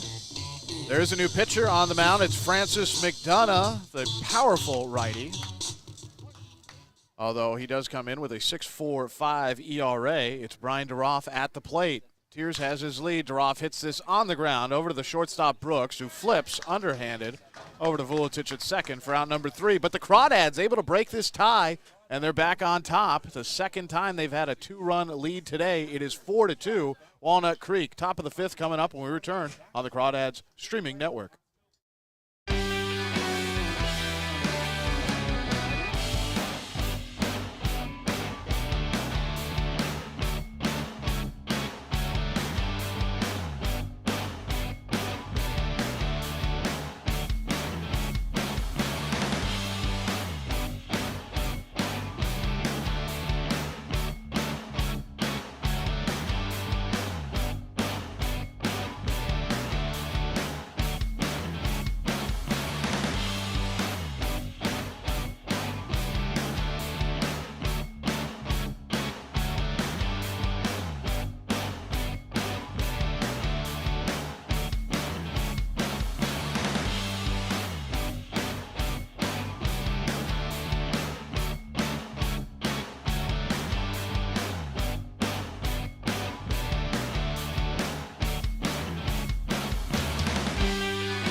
Leading off the top of the 5th inning for Healdsburg, second baseman number 12, Zach Vuletic. Top of the 5th, 2, 3, and 4. Zach Vuletic, Joe Kramer, and Braden Runyon.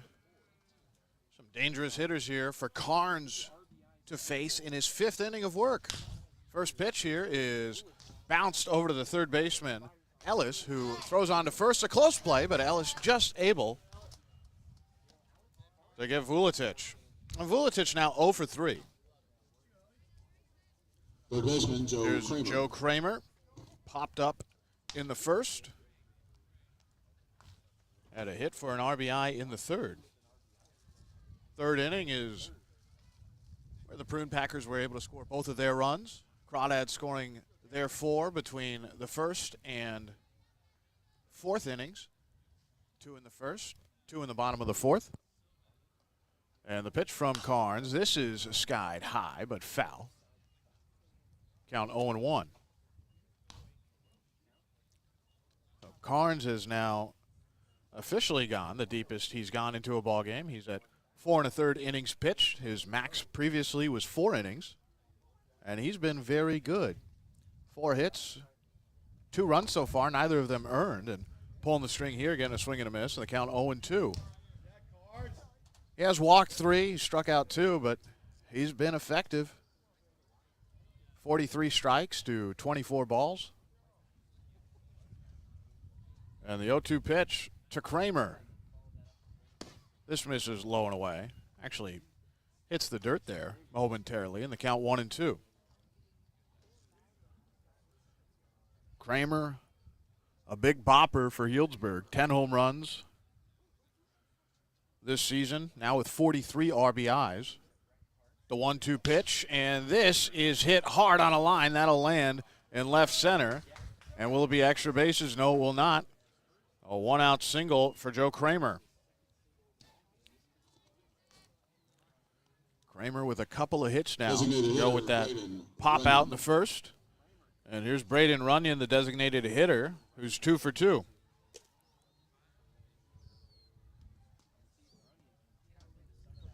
And now manager Brant Cummings out to the mound. Zach Button has been warming up for about 30 minutes, right around there. And Carnes, his day is done. Button is going to come in. So Carnes leaves. Now pitching for He Walnut, will leave a number runner 29, over on Zach first. And Zach Button will be the new pitcher. We'll be right back after Button finishes up his warm-ups here on the Crawdads streaming network. It's a tie ball game. No, check that, folks. It was a tie ball game. It's 4-2 Crawdads, so that's some good news.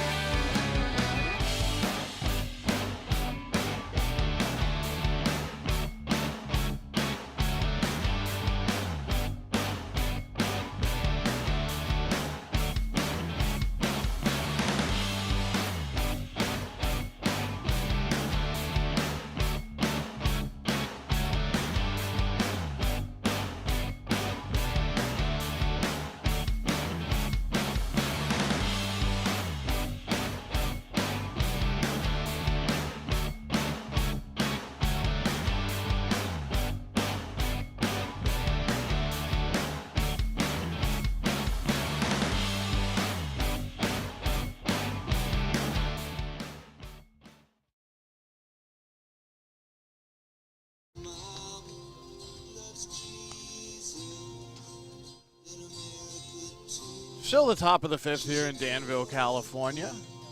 Carnes just made his exit. Zach Button coming in. He inherits a runner over at first. That is Joe Kramer, who just singled before the break. There is one away. Line score so far. Healdsburg, who's behind by 2 runs, 5 hits, no errors. The Crawdads, 4 runs, 7 hits, 1 error. Both of the runs that Carnes gave up in this start were unearned.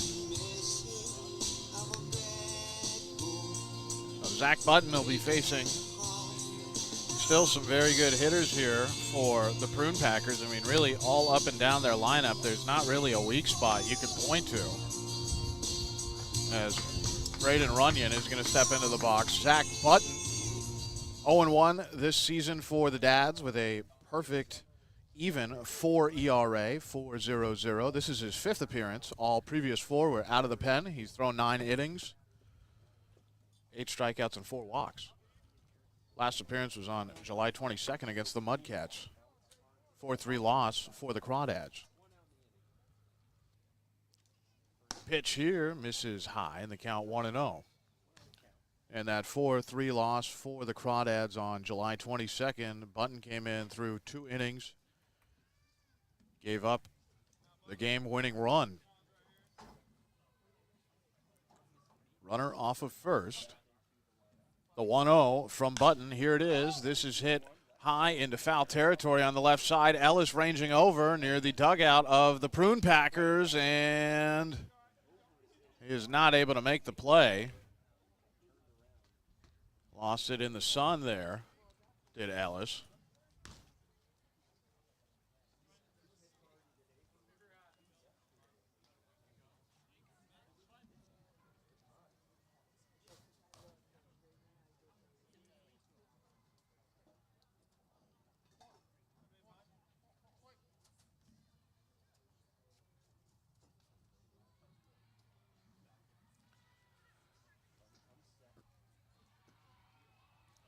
One pitch, and breaking ball that's fouled away, and the count 1-2. A good job from Carnes today, something that the Crawdads really needed after Hollis Fanning got shelled yesterday. Gave up 5 earned runs, 7 total. Crawdads lost 9-4 last night in Lincoln. Here's the 1-2 pitch, and looking for the outside there with that sliders Button, but just missing in the count 2-2.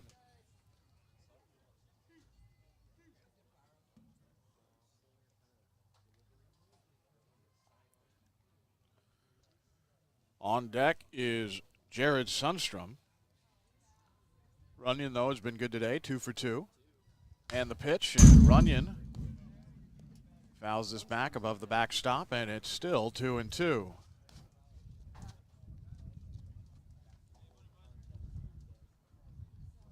Wind starting to kick up here as the temperature starts to rise as well. It was 79 at first pitch, and now the wind's starting to blow out towards right field.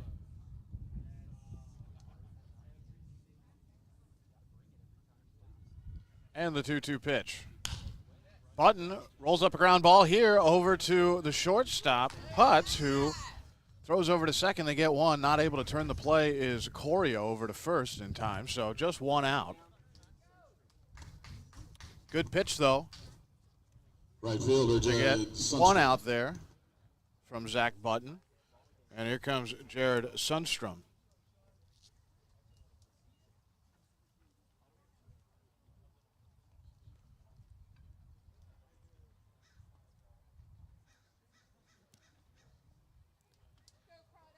Sundstrom 0 for 1. Has a new bat now. There's a slider looking to tuck it on the inner half to the righty Sundstrom. This is the righty Button, but he misses. The count 1-0. In his first at-bat, Sundstrom shattered his bat, was put out 3 unassisted, walked in the third. 1-0 pitch, misses low. The count 2-0. Crawdads lead by a pair of runs. It is 4-2 Walnut Creek here. In a very important game for both teams, but ultimately this game has much more import for Walnut Creek as they're in third place right now. 2-0 pitch, misses inside, and the count 3 balls and no strikes. The Crawdads did get some good news as Solano was victorious in the first game of a doubleheader against Lincoln, 4-0.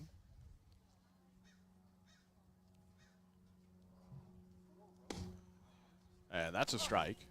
Count 3-1. So looking at the table now, actually with that Potters loss, they're officially tied. However, the Potters do have the tiebreaker if the season were to end today, which it doesn't because the Potters have beaten the Crawdads 4 times out of the 7 games they've played. The 3-1 pitch, and this misses everything. Now that's a walk.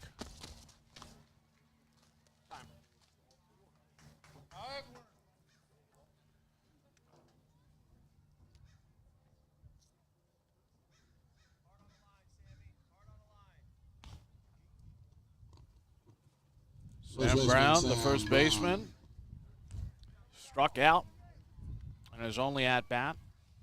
But his second plate appearance, he did walk. So he's 0 for 1. Sam Brown, though, probably still kicking himself about not being able to put the cleat on the first base bag to beat Corio out. Back in the bottom of the 4th. So a couple of runners on here. It's 4-2 Crawdads. 2 away, and the first pitch misses. Count 1-0.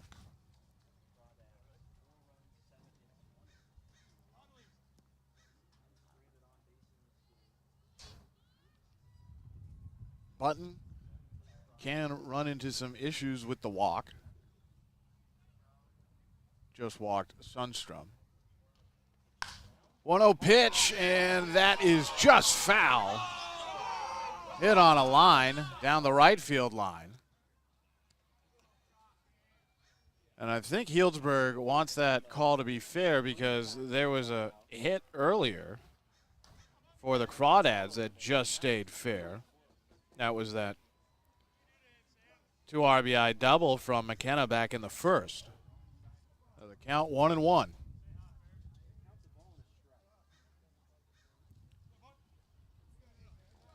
Kramer at second. He reached with a hit. The 5th hit of the ball game for the Prune Packers. Covering second base is Putz. Now the pitch, and this misses outside.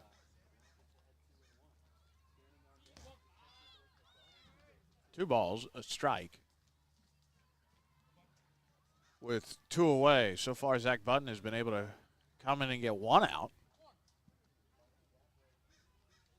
Did inherit a runner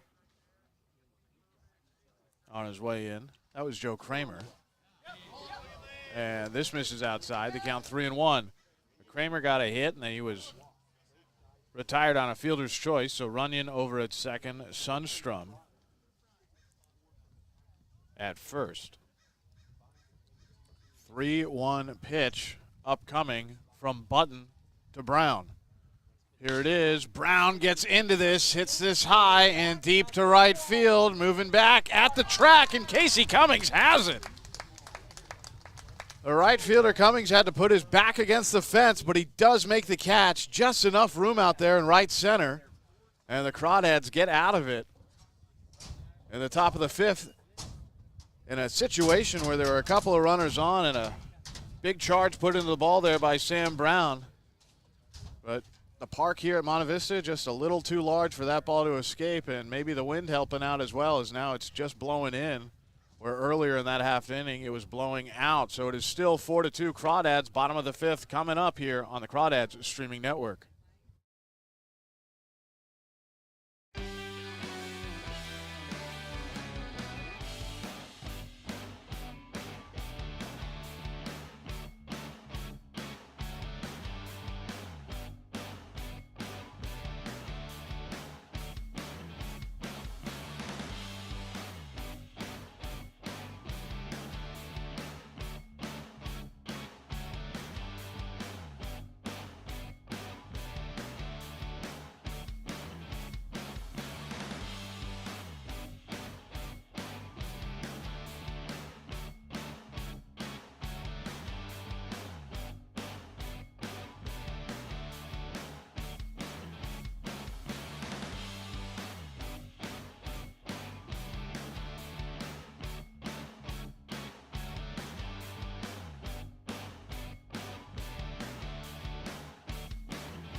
Bottom of the fifth inning, 4-2 Crawdads. They have the lead. We're able to preserve it. Casey Cummings made a catch right against the right center fencing, had his back against the wall, literally, and Zach Button had his back against the wall, figuratively speaking. They were able to get out of that jam. A couple of runners on there. Oh, here's McKenna. It's 6, 7, and 8 for the Dads. McKenna, Donnelly, and Cummings. McKenna 1 for 2 today with a 2 RBI double. Still McDonough on the mound for the Prune Packers. First pitch here from the funky McDonough, and it's a strike. The count 0-1. McDonough with a 6.45 ERA coming into this game. This is his 10th appearance. No starts. 0-1 pitch, and this misses low. There was a check swing there, and asking for a new ball is home plate umpire Mike Stankiewicz. The count 0-2. That did miss low, but looked like McKenna swung anyway.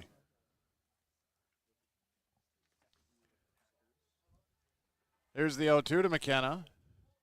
This misses low and away. So McDonough, who is listed at 6'4", ball kind of starts outside with him, and then the arm just whips down and the ball flares out of his hand. You'll see it right there. Is McKenna able to stay alive? The count 1-2. Donnelly on deck is 0 for 1 today, but he did walk in the first. And Cummings, who just made that great catch out there and right, is 0 for 2. He's in the hole. A couple of strikeouts for Cummings so far.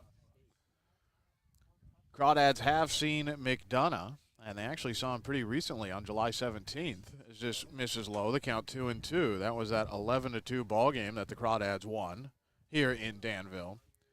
And McDonough pitched 1 inning that game, but gave up 4 runs, all earned. This pitch, a foul tip. And the count 2-2.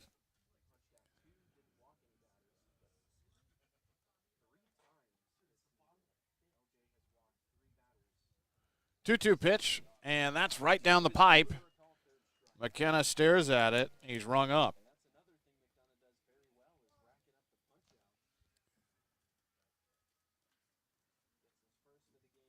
With that strikeout, McDonough now has 28, getting closer to that nice 30 number.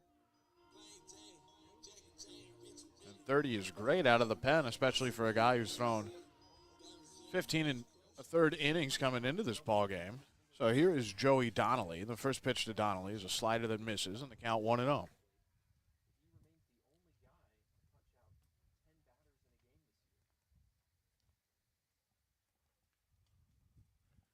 One-0 pitch to Donnelly. This misses low and outside, and the count 2-0.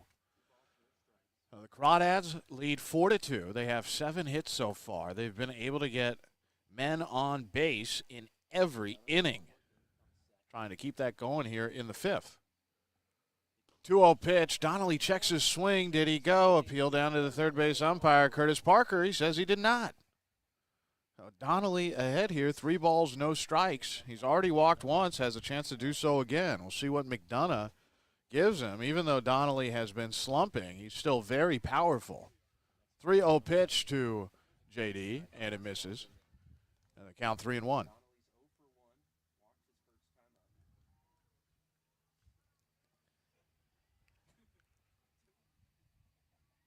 One away here. The 3-1 pitch to Donnelly, and this misses far outside. Donnelly walks, his second walk of the day. So the Crawdads, can say it once again, have had base runners in every inning that they've come up to bat. At the top of the 5th now with 1 away, they have Donnelly on base after the walk issued by McDonough. Walks can be an issue for McDonough. That's the 13th that he has rendered this season. Here's Cummings, and throw over to first. Cummings 0 for 2. Pair of strikeouts, 1 swinging, 1 looking. Those at-bats were in the 1st and the 3rd. Jude Putz on deck. High set, now lowering is McDonough. Nods in agreement and fires, misses inside. The first pitch to Cummings is about 3 or 4 inches in. The count 1-0. Now some housekeeping being done here by Mike Stankiewicz. The batter's boxes before the game were skewed. That's a good way to put it, skewed. They were not straight. They were also shifted a little bit, looking towards left field. There is nothing that remains of the batter's boxes now. And before the game even started, before first pitch even happened, home plate umpire Mike Stankiewicz went out and really mucked it up with his boot. Try to get rid of some of those lines. Oh, here is the 1-0, and instead it'll be a pickoff over to first once again. Still safe is Joey Donnelly. Crawdads had plenty of opportunities last night in Lincoln. They've been capitalizing today. Donnelly acts like he's going to go now. A pitch that gets by all the way to the backstop, and Donnelly's going to have second. Oh, I wonder if the little hesitation that Donnelly had there where it looked like he was going to take off, then he froze, that maybe took the focus there from McDonald, the catcher. Count 2 balls. And no strikes here, and this misses everything as well. And Cummings had to get out of the way, and now all the way to third is Joey Donnelly. So a couple of erratic pitches here.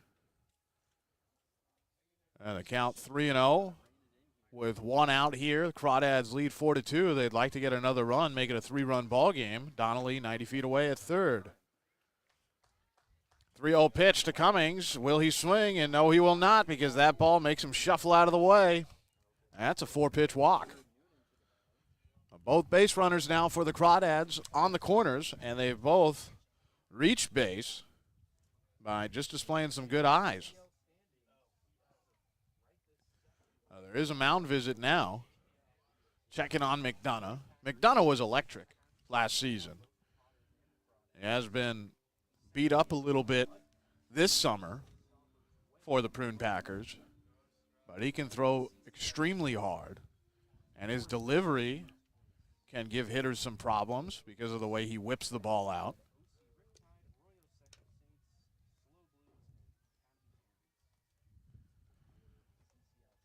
4-2 Crawdads. Runners on first and third for the Dads. Cummings over at first. Donnelly still at third. Jude Putz is 0 for 2, and he's in the batter's box. First pitch here to Jude Putz, and he takes. There's a slider. The count 0-1.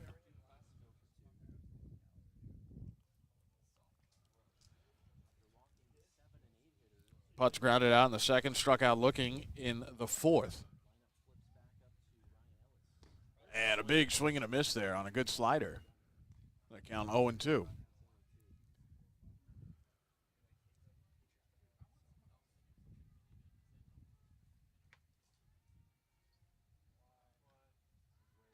No balls, 2 strikes. Jude Putz is ready. The pitch, and the runner from first takes off. This misses low and in, and now there's 2 runners in scoring position. So stealing a bag is Casey Cummings. And the count 1-2.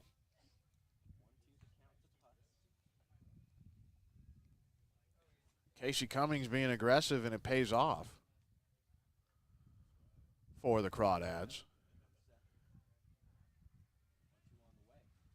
Pitch here, that's in there, and Putz is down looking for the second. No, check that.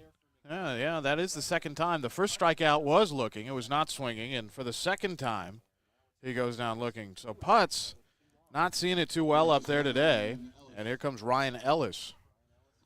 That stolen base for Casey Cummings just moments ago. That was his 3rd of the season. And there's 2 away with both runners in scoring position for the Crawdads. First pitch to Ellis, and this misses. Count 1-0. Missing a little bit outside to the lefty Ellis. Ellis is 2 for 3 today. Infield single in the 4th most recently. Hit to right in the 2nd. And that's a strike, a fastball authored there by McDonough. Struck out looking in the 1st against today's opener for the Prune Packers, Marv Garin.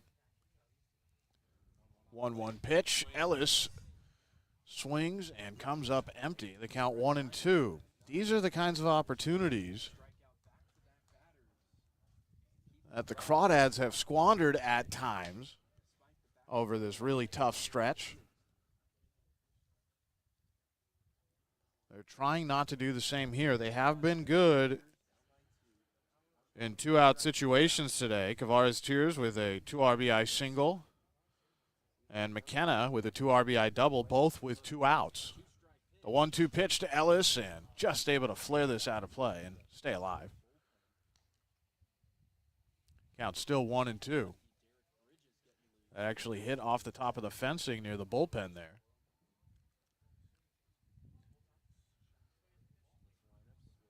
Runners have their leads.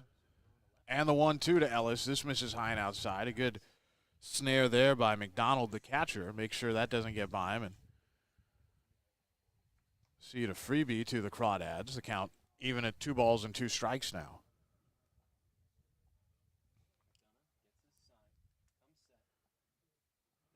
McDonough fires, and the 2-2 is hit high, but this time out of play. That'll land out in the brush near the trees, past the fencing near the bullpen of the Prune Packers. The count still 2-2.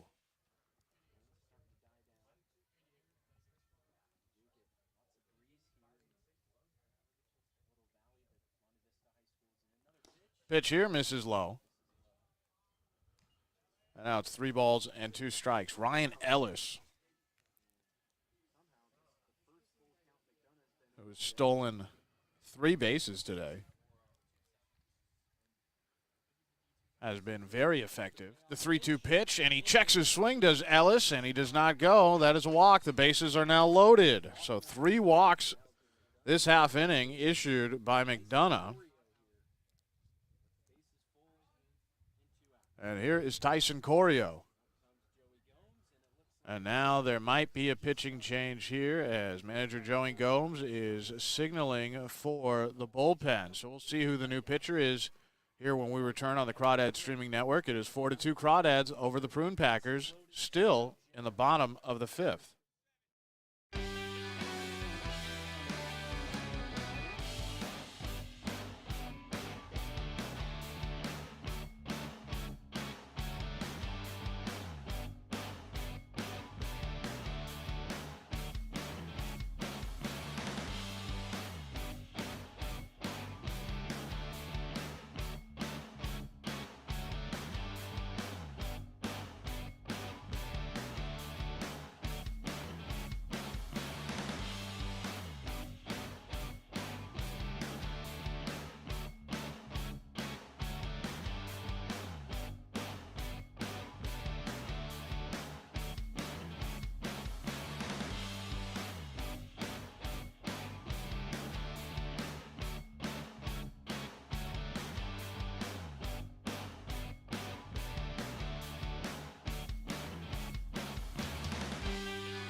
Bottom of the fifth, 4-2 Crawdads right now out in front of the Healdsburg Prune Packers. They do have the bases loaded right now, do the Crawdads. Ellis over at first, Cummings at second, Donnelly at third, all three reaching on walks against McDonough. There is a new pitcher on the mound for the Prune Packers. It is the big lefty, Derek Bridges. Bridges 2-0 with a 4.72 ERA. This is his 12th appearance. All previous 11 out of the bullpen. He's thrown 13 1/3 innings, 26 strikeouts in that limited action, only 8 walks. He's given up 9 hits as well, so he's been good. Here's Bridges. The first pitch misses low and in to Tyson Corio, who's 1 for 3 with an infield single in the fourth. That was the one where he beat Brown to the bag. Brown wasn't able to tap the cleat on first base. Corio, however, does have a pair of strikeouts in the first and second. The 1-0. Corio goes right after it and just can't line it up. That's fouled behind our broadcast booth here, the DVB Insurance broadcast booth at home, and the count 1-1.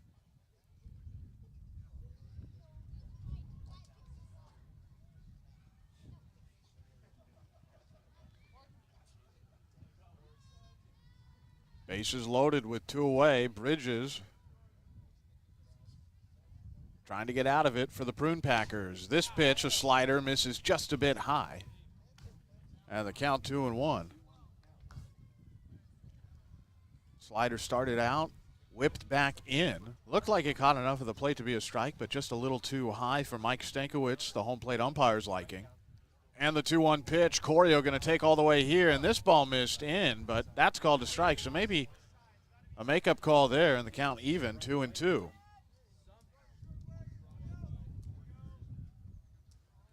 Wind swirling in now here in Monte Vista. And the 2-2 to Corio. Corio able to foul this off. Crawdads looking for that big hit. They've gotten some very good 2-out hitting today from a couple of gentlemen, Kavares Tears and Andrew McKenna. They're the reasons that the Crawdads have 4 runs. Tyson Corio trying to do the same. 2-2 pitch to Corio. There's a slider that misses away, and now Corio's going to see a payoff pitch. Bridges could potentially walk a runner in as Donnelly's over at third.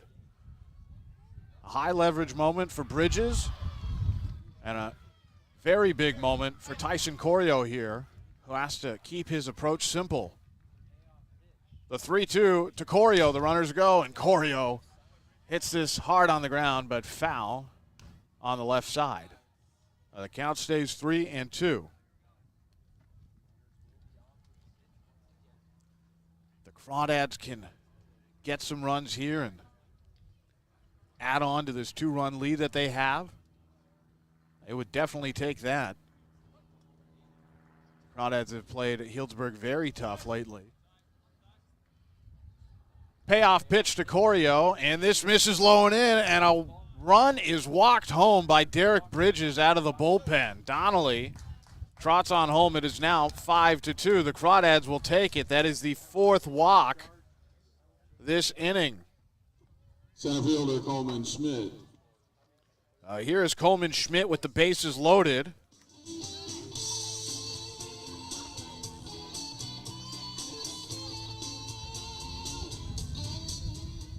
And Schmidt, pretty darn good at hitting with the bases occupied. There's a pair of grand slams this season.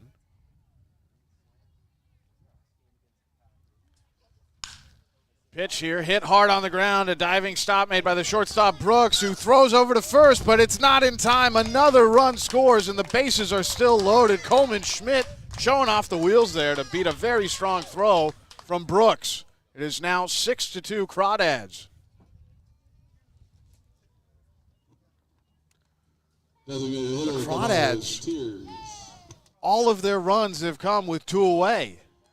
2 in the first, 2 in the fourth, and now 2 here in the bottom of the 5th. And here is Kavares Tears after the RBI single from Coleman Schmidt. Tears, 2 for 2.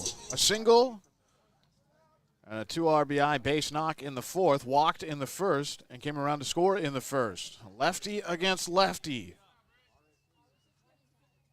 Bridges has walked a run in and given up an RBI single now. And there's that big, nasty slider that initially looked like it might come in and hit Tiers, and it just drifts right back over the plate. The count 0-1.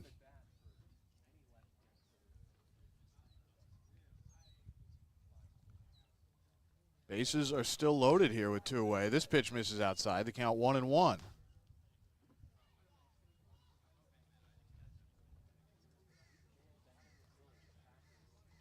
Donnelly and Cummings have scored for the Crawdads this half inning. Ellis over at third, Corio at second, Schmidt at first. The pitch here to Tiers, and the breaking ball misses.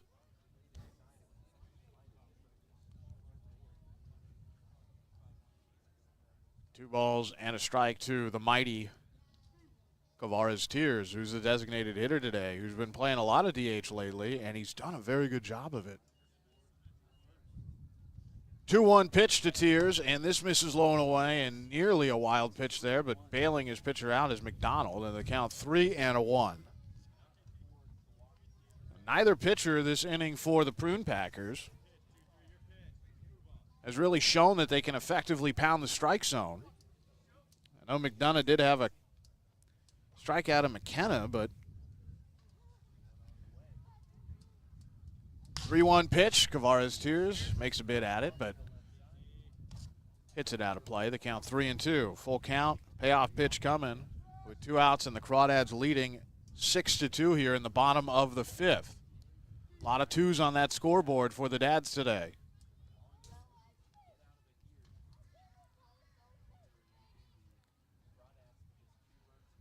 Payoff pitch to Tiers, and this misses outside. Another run is walked home, the second this half inning.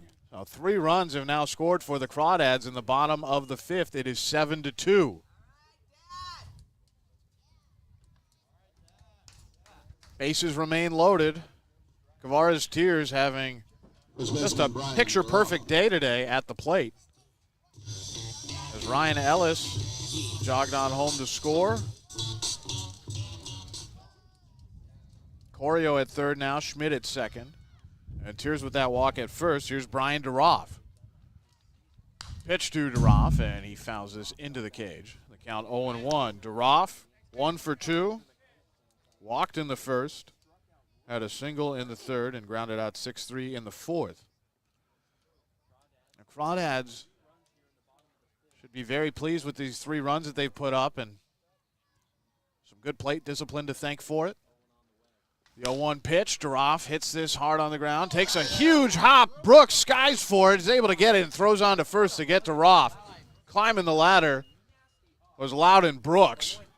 That was a stellar play. But the Crawdads do get 3 runs. 2 of them walked in and 1 driven in by Coleman Schmidt, who used his speed to beat out a tough, very tough play over at first. It was a good throw from Brooks, but not able to gun down the speedy Schmidt. So 7-2 Crawdads, top of the 6th coming up when we return here on the Crawdads streaming network.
7-2 Crawdads in Danville, California, top of the 6th. Along to say here with you. Crawdads were able to score 3 runs in the bottom of the 5th. 2 of those runs were walked in, 1 driven in by Coleman Schmidt. Coleman Schmidt had the only hit as well in the bottom of the 5th for the Crawdads. So 3 runs on just 1 hit. There were 5 walks issued by Prune Packers pitchers. And Button misses in here. The count 1-0 to McDonald. So the combination of McDonough and Bridges issuing a lot of free passes. The 1-0 pitch, and the Crawdads will take it. They're up by 5. You know, a lot of people would say they'd rather be out here if they're a Crawdad fan with a 7-2 lead, out here rooting for the Crawdads. Pitch misses.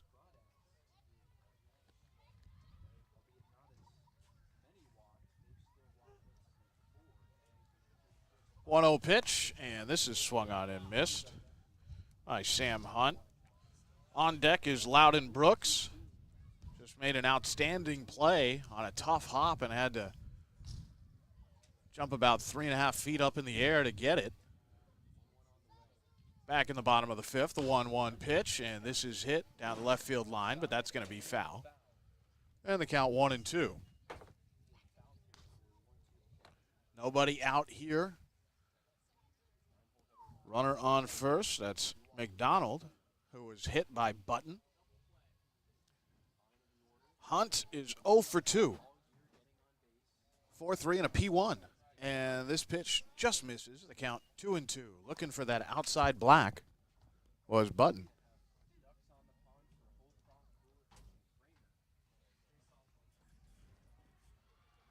McKenna setting up right over the heart of the plate. The pitch, and this is chopped, but foul. The count stays 2-2. Other games going on around the CCL, the California Collegiate League. The Arroyo Seco Saints are ahead 3-0 against the Conejo Oaks at Sparky Anderson Field at Cal Lutheran University. That's the top of the 4th. 2-2 pitch, and this misses high. Count runs full, 3 balls and 2 strikes to the former Crawdad, Sam Hunt. He was with the Dads last summer. Lincoln ahead 2-0 against Solano in the top of the 2nd in that second game of a doubleheader over at Vanden High. 3-2 pitch. This is hit hard. Moving back on it is the right fielder Cummings, who has it for the first out. Cummings has really shown off the speed out there in the outfield. That ball was hit hard. Cummings had to go all out for it, and he was able to grab it. So Hunt now 0 for 3. And here's Loudon Brooks. Brooks is 0 for 1. He's been on base twice. There's an error on Ellis in his first at-bat in the 3rd, and then walked in the 4th, but he was gunned down trying to steal second by Andrew McKenna. Pitch here, swing and a miss. Count 0-1.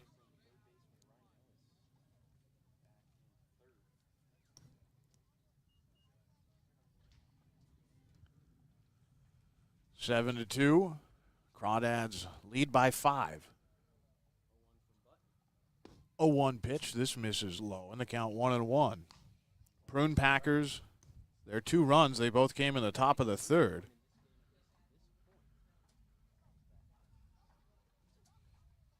Still sitting on just 5 hits is Healdsburg. 1-1 pitch, and a pitch high above the zone, about letter high, swung on and missed, and the count a ball and 2 strikes.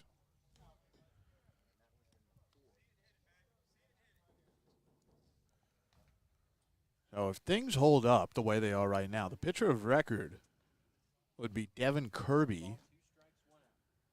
He would be the loser for the Prune Packers, and a strikeout there for Zach Button. Able to pump a high fastball right by Loudon Brooks. 2 away.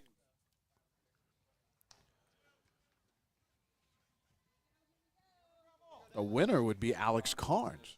Center fielder Jake Holcroft. That was fascinating. Both teams employing bullpen arms to start this game off.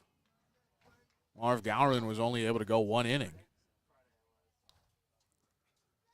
and immediately surrendered a lead.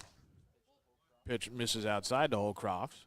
Jake Holcroft is 1 for 3 today, had an infield single in the first. Each team with at least one infield single. 1-0 pitch to Holcroft. That's right on the outside edge. The count 1-1. 3 infield singles today for the Crawdads.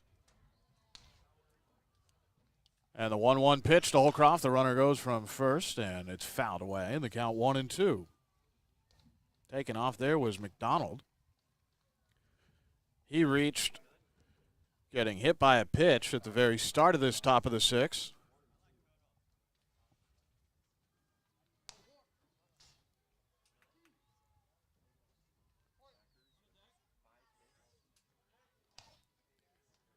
Button is set. Pitch number 33 from Button right here, the 1-2, and this is just chopped at. Really swatting it. Poking the bat out there was Jake Holcroft. Just trying to stay alive, and he does. Count still 1-2. Zach Button, 17 strikes, 16 balls. But he's been good. 1-2 pitch. McDonald takes off. This is hit on the ground. Takes a few bounces over to the second baseman, Corio. Throws it over to first for out number 3. The Crawdads still with a 5-run lead. After 5.5 innings played, it is 7-2. Heading into the bottom of the 6th, Crawdads will be back up to bat. It'll be McKenna, Donnelly, and Cummings. More Crawdads baseball right around the corner here on the Crawdads Streaming Network.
Bottom of the 6th inning, the Crawdads going to be up to bat here. McKenna going to lead things off. He's 1 for 3 with a 2 RBI double back in the first. Catcher number 8, Andrew. Hit into a fielder's choice in the third and struck out looking in the 5th. McKenna, Donnelly, and Cummings for the Crawdads, who lead 7-2. So far, the Crawdads 7 runs, 8 hits, an error. The Prune Packers 2 runs, 5 hits. No errors. Crawdads have had timely hitting today. All their runs as the first pitch in there for a strike to McKenna. Count 0-1. All their runs, that is for the Crawdads, have come with 2 outs on the board. 2-out hitting, if you can pull it off, that'll win you a lot of ball games. This team trying to get back on track as McKenna pops this up high. Just on the outfield grass, charging in is a center fielder, Holcroft, who goes into a slide and drops it. He couldn't get it. I'm not sure why Loudon Brooks decided not to field that ball. That was his ball all the way. Holcroft had to run in, and Holcroft called him off. That is mind-boggling there. That's an out that has to be made, and instead of a pop-out, McKenna is over at second. That looked like it was going to be a routine pop-out all the way. Instead, Holcroft is charging all the way from center field to about 10 feet off of the infield dirt, calling off his shortstop, Loudon Brooks, and the ball just drops. No error there because Holcroft had to go into a slide to try to make the catch. McKenna on second now, and Joey Donnelly takes a strike. The count 0-1. Well, we've seen some zany things happen today. 2 runs have been walked in. Now a botch. This pitch, a strike. Good slider from Bridges. The count 0-2 to Donnelly. McKenna now with that loop hit. It's 2 for 4. Donnelly's walked twice. Flown out to center once, so he's 0 for 1. McKenna with a lead off of second. And the 0-2 pitch, and this is hit on the ground. It's going to force McKenna to retreat back to second as Loudon Brooks has it. A high throw, and it gets out of the glove of Brown. So McKenna's going to advance to third, and that's going to be an error on Loudon Brooks. A high throw, and then Brown had to come down to make the tag on Donnelly. And when he did, the ball left his glove. So Donnelly safe over at first. McKenna at third, and the comedy of errors continues. Right fielder, Casey Cummings.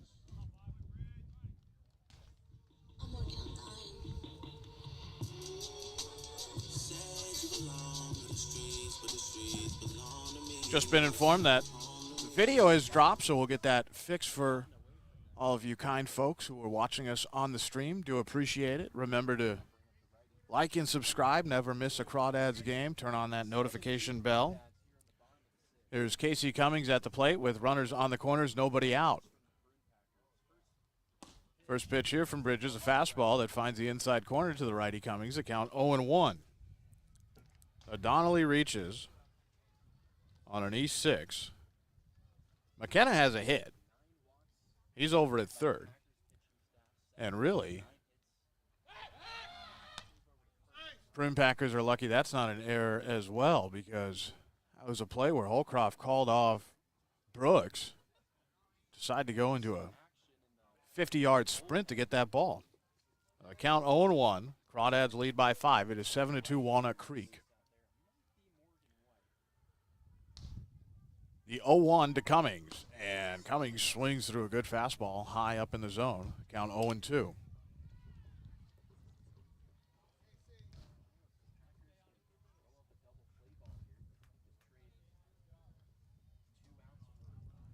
Everything going right for the Dads this afternoon in Danville, California. Slow pickoff move from Bridges. It's pretty apparent that he is going to throw over to first when he decides to throw to first. Not a lot of deception there. The 0-2 pitch, and Bridges able to get Cummings swinging on a fastball high. Cummings is now struck out 3 times, twice looking, once swinging. He's 0 for 4. Check that. That is Putt's stat line. Cummings is 0 for 3 with 3 strikeouts. They look so similar there in the book. So Cummings with 3 strikeouts. Putt's trying to avoid his 3rd strikeout of the afternoon. Cummings 0 for 3, did walk in the 5th, and the first pitch is fouled into the mitt of McDonald. The count 0-1 to Jude Putz, who grounded out 4-3 in the 2nd, struck out looking in the 4th, and struck out looking in the 5th. But maybe the outs are not a bad thing today for the Crawdads. All their runs have come with 2 away. 0-1 pitch to Putz, and just off the end of the bat, high and foul. The count 0-2.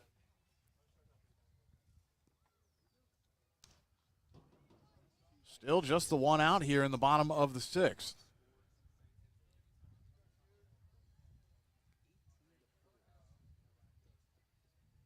Crawdads with 9 hits to go with their 7 runs. Each team now with an error.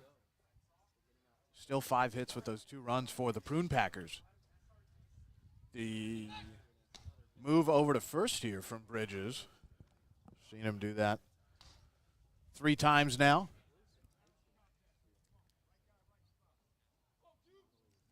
Donnelly at first. McKenna over at third.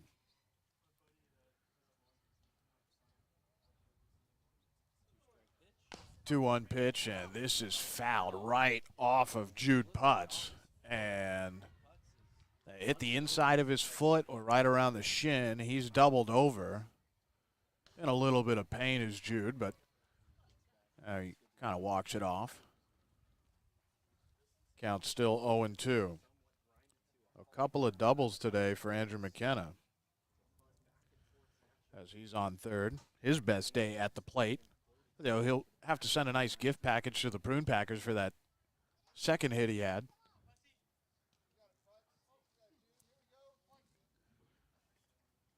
Putz down in the count, 0-2, trying to avoid his 3rd strikeout of the day. Bridges fires. Putz swings through it. And that's a strikeout of Jude Putz. 2 strikeouts looking, 1 swinging now. Bottom 2 hitters in the order for the Crawdads have struck out a combined 6 times. Oh, here is Ryan Ellis, who's 2 for 3. Struck out looking in the first. Had a hit to right in the second. An infield single in the 4th and walked and came around to score in the 5th. 7-2 Crawdads. 2 outs here. This is when the Crawdads have done their damage. Crawdads have done an excellent job every single inning of getting men on base. And they've had a great day on the base paths as well. Ellis with multiple steals. Ellis takes low here, the count 1-0.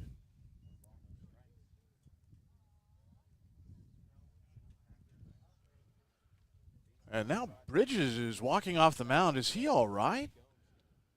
Joey Gomes looking on his big lefty, and Bridges may have tweaked something there, as he is very frustrated, yelling into his glove as he walks off the field.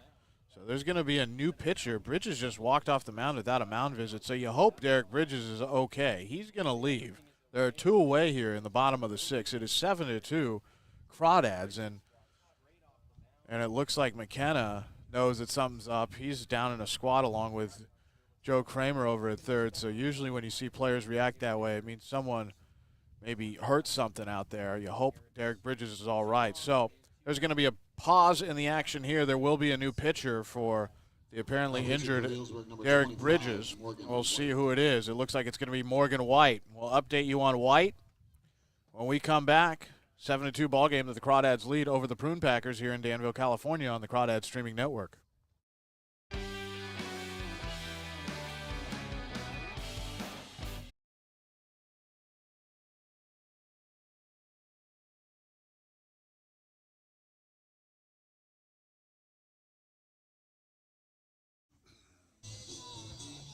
Morgan White on the mound. Looks like we've hammered out these video issues. Able to get things sorted out. Do apologize for that. Hopefully the audio is coming in crystal clear. It seems like that was the case. But the video is back. It is 7-2 Crawdads here in the bottom of the 6th. Derek Bridges with an injury. It looked like something with the forearm. So you hope he's okay. He's been checked on by Amanda, the trainer for the Crawdads, as well as the training staff with the Packers. So a tough way to break up a ball game right now. Ryan Ellis in a 1-0 count with 2 aways, runner on the corners. 1-0, 2 outs. Morgan White throws his first pitch, and Ellis goes down to get it, and just a little bit out in front. If he's on time there, that ball might be gone. Count 1-1. McKenna over at third. Donnelly at first. McKenna had a double. Then there was an E6 that Donnelly was able to reach first on. Casey Cummings struck out. So did Jude Putz. And Ryan Ellis going to see a 1-1 pitch at 7-2 Crawdads. Pitch misses low, and the count 2-1.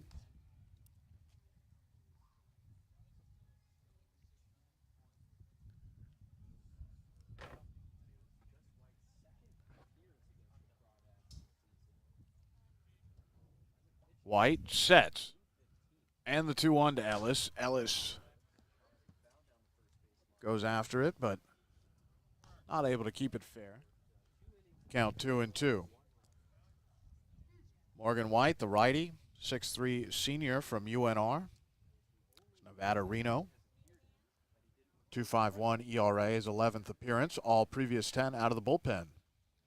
24 strikeouts to 10 walks and just over 14 innings pitched.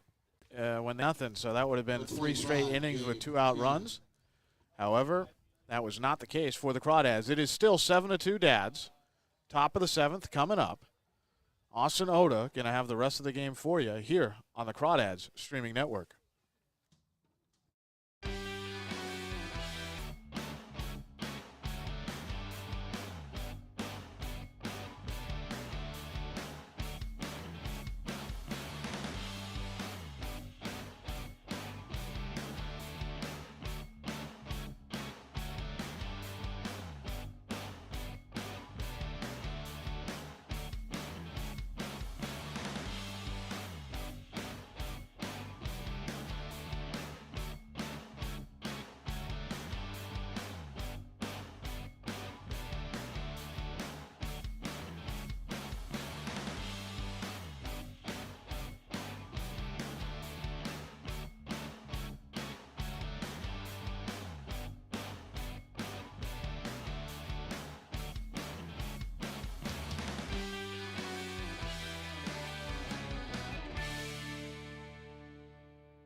Well, you could say that the Packers might be a little cursed when they play the Crawdads here.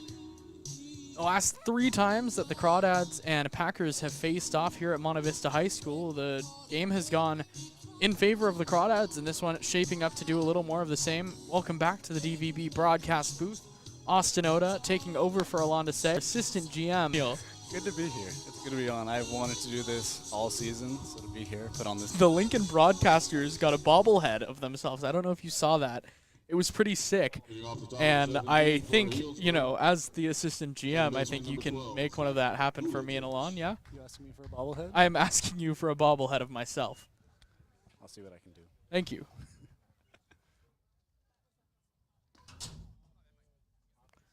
7-2, the Crawdads lead here in the top of the 7th. New pitcher for Walnut Creek is the big righty, the all-star, Gabe Tanner.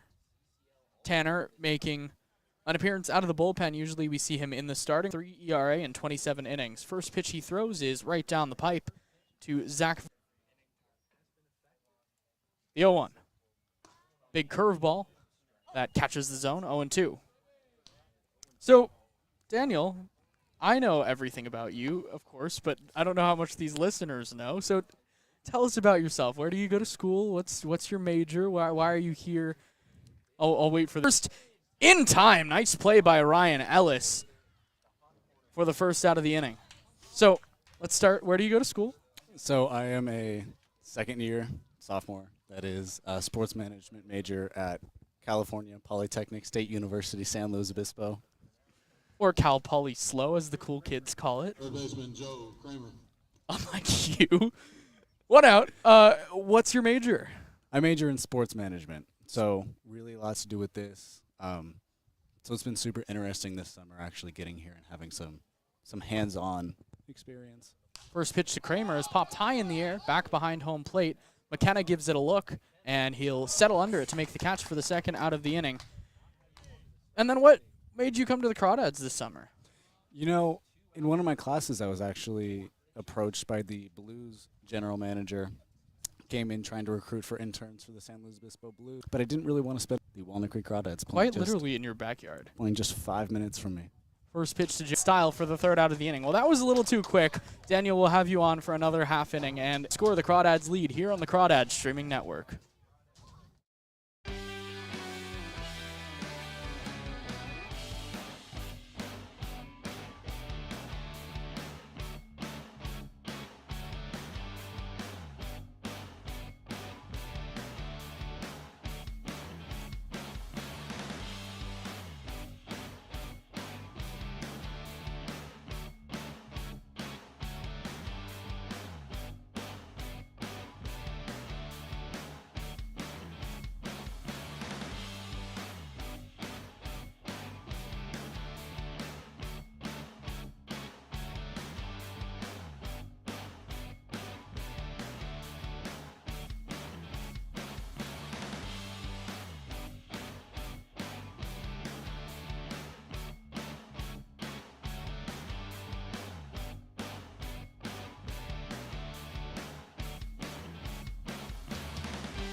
Bottom of the seventh inning here in Danville, California. The Walnut Creek Crawdads leading the top-ranked Prune Packers 7-2 in a game that is, to an extent, must-win for the Crawdads, who are vying for that second-place spot. Tyson Corio, of course, a student-athlete at Cal Poly San Luis Obispo, California Polytechnic State University of San Luis Obispo. Did I get the full You title? nailed it. 0-1 is called strike two with a big breaking ball. Did you get to see Tyson play at all this year when you were at SLO? I did a little bit, yeah. I went to a few games, UCSB, Stanford. We played Harvard, interestingly enough. Corio pops the 0-2 foul. Brown gives it a look, but it's out of play. Because, of course, we rival Harvard intellectually. So Right. They've always called Cal Poly SLO the Harvard of the West. Harvard of the West, That's right? what I've heard. Yeah. One of my good friends plays soccer at Oberlin in Ohio, and he said that they called Oberlin Harvard West, and I had to argue with him. The 0-2, Corio strikes out swinging. Cal Poly of the East.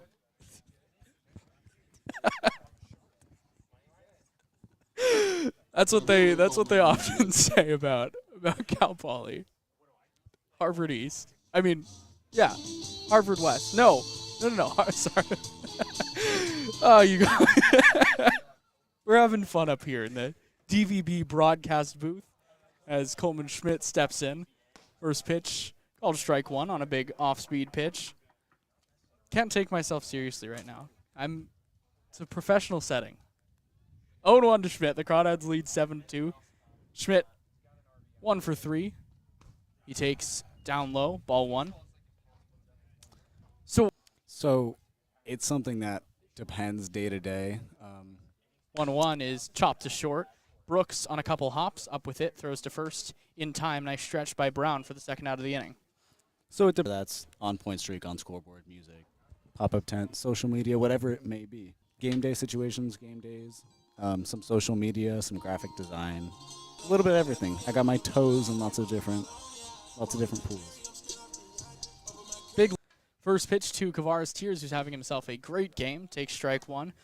Tears on the day has reached base 4 times, has walked twice and also singled twice, so he's 2 for 2 officially with a pair of walks. The 0-1. Tears takes strike 2 right down the pipe, 0-2. What has been your biggest takeaway from the Crawdads this summer? That's a tough one to answer. I'll let you think about that as Tier strikes out swinging. Think about that for the next inning.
What his biggest takeaway of the summer so far was, but I think I'll broaden the question a little bit. Just what have you gotten out of this summer here with the Walnut Creek Crawdads? Yeah, so coming into this, I really had no idea how a sports team operated, I'll say. I mean, my entire life watching sports, hearing about sports, going to sporting events, seeing and loving it, and knowing that that's what I want to do for the rest of my life, but really not having an understanding of, okay, what goes on behind the scenes to put these two teams out here. And I feel like as we close in on the end of the season, that's something that I understand a lot better. Isn't it crazy that we are at the point of closing into the end of the season now where, I mean, the CCL regular season. So one thing we've done, I'm putting you on the spot here, but with Ben Show when he was up here, with Gabe Tanner when he was up here, is give him an opportunity on play-by-play. Think you're ready? Absolutely. Let me go to shot. All right. Do you need what can I help you out with here? Jared Sundstrom's the hitter. Gabe Tanner's the pitcher. I'll take it from there. Jared Sundstrom sets to the plate. Good start. Gabe Tanner looking him dead in his eyes. Come set. Here's the pitch. Little low. Ball one. Good start. I gave Gabe about a 2.5, 3 when he was up here in the booth. Ben Show got about a 7 or 8. He was solid. Pitch number 2, swung on and missed. Big breaking ball. Strike 1. Or if you look at the scoreboard, ball 4. It's because you're not on board today, and so it's difficult. You know, I always give you so much slack, but you're so good up on the scoreboard. Swung on and missed again. Count 1 and 2. I really hope there's a strikeout here. I want to hear your big strikeout call. Pitcher Gabe Tanner's eyes as he comes set. Here's the pitch. Little low. I have sold a lot of popcorn. Really? I have. Here comes the payoff pitch. Tanner comes set. Fires. Little low. Ball 4. All right, I'll let you get an out.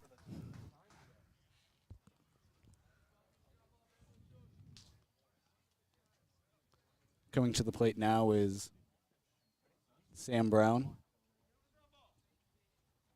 First base. First baseman, Sam Brown. Thank you, Austin. Got you. Of course, anything for you. It's nice to see that the Dads are back to their successful ways, at least in terms of scoring runs and keeping the other team off the board. And it always seems that we have the number of the Prune Packers whenever we play them, both literally and metaphorically. We do have their number, and we play like the number 1 team. That was a phenomenal line from you. You did miss the pitch. Ball 1. There we go.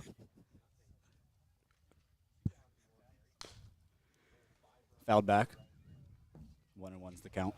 So I think, you know, to give you a grade right now, you're somewhere in between Gabe and Ben Show. Somewhere around like a 4.5, a 5. Hit me with some constructive criticism. Set the scene a little more. What's the score? What's the count? 7-2 ball game. Count 1 and 1.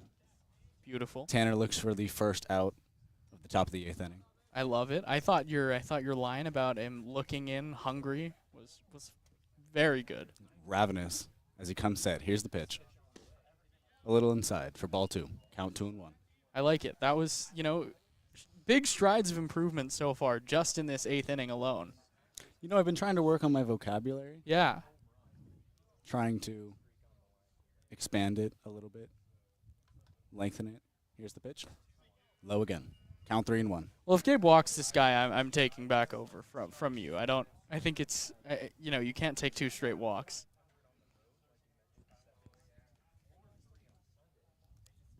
Tanner checks the runner at first. Good. Sees the sign. Comes set. Here's the pitch. Inside for ball 4. Good work. I'll take over from here. Daniel Rainey, everybody.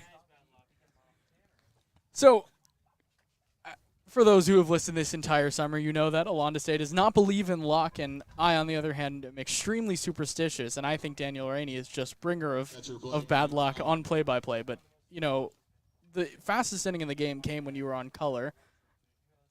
So, we'll see. We'll see what happens here. 2 straight walks for Gabe Tanner, and it'll now be Blake McDonald, the catcher at the dish, who got hit, struck out, and also flew out to right field, so he's 0 for 2. Sundstrom on second, Brown on first. The first pitch is swung on and missed, a good off-speed pitch, and I'm not saying that I bring good luck, but I'm saying I bring better luck than you, Daniel. 0-1. McDonald takes, called strike 2 on a big curveball. 0-2. A little bit of chirping from the Healdsburg dugout. They're not too happy with how this game has been called by Mike Stankiewicz behind the plate. Tanner looking for a strikeout. The 0-2. Flipped into right field. New right fielder into the game, Cavillo, is back on the ball, and right in front of the track, he makes the catch for the first out. Cameron Calvillo is the new right fielder in the game. Didn't notice him until just now. Ohlone, sorry. Cameron Calvillo out of Ohlone College. Left fielder Sam Hunt Makes the catch. He's in the game for the old right fielder, Casey Cummings. Calvillo is a two-way guy, which is really interesting, as on that play, Sundstrom moved up to third. First pitch to Sam Hunt is called strike 1. And I'll add that I saw him actually in the dugout prior to today's game, holding his new Crawdads jersey and just smiling. So happy to be here. Crawdads added a couple players today, as Tanner's 0-1 is taken a little outside, 1-1. If you remember all the way back to the first game that the both of us were here against the Bay Area Force all the way back on June 10th, their starter that day, Antoine Valario, who really pitched really well. He's a new Crawdad. The 1-1 is outside, 2-1. I mean, that was a long time ago. I will add that I cannot believe that you remember the starting pitcher from the first game of the season. 2-1, Tanner. Big swing and a miss of Sam Hunt. This is the second straight game that I've mentioned good luck, and I just got a message from my mom that it gets her very antsy when I bring up the good luck during a game. So, Mom, thank you for listening, and I'm sorry. The 2-2. Tanner misses a little up high, 3-2. You have anyone you want to shout out while you're on the broadcast? Have you told everyone that you're here? Yeah, I mean, I'm sure my dad is listening. He listens to every game. He does. I didn't know that. Loves your commentary, I'll add. 3-2. Flips foul off to the left. My dad doesn't even listen to all the games. I come back every day, and he goes, God, Austin did a great job today. I'll go, what about me? He's like, yeah, but that Austin guy. Thank you, Mr. Rainey, for listening. I appreciate it. 3-2, full count to Sam Hunt with runners on the corners and just one out. Tanner delivers. Hunt lines this one into left center. That'll get down in front of Donnelly, and a run's going to come home to score. Sundstrom in. The throw to second is offline, and Hunt's in with a one-out double. So maybe I spoke too soon about that luck thing. Now runners on second and third, just one out.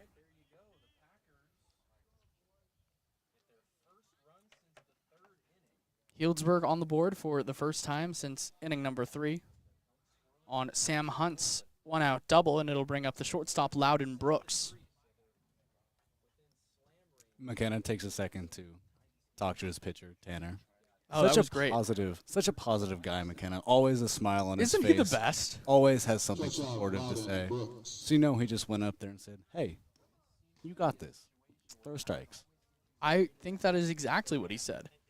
Gabe Tanner looking to throw some strikes. He's going to work from the windup now after working from the stretch with the runners on the corners, facing Loudon Brooks, who's 0 for 2. First pitch misses up high. He has reached base twice on an error and a walk. Cameron Calvillo, last season at Ohlone, hit .309 with 9 batted in. 1-0 is hit foul off past the first base coach. 1-1. He also can pitch, according to manager Cummings. He can hit 90 on the bump. 7-3 now the score. Runners on second and third. It's Hunt on second and Brown on third, as Tanner's 1-1 is hit back behind the plate off the mask of McKenna. 1-2. Andrew McKenna somehow, any time a ball is hit off his mask, he's just immediately back up. It doesn't faze him at all.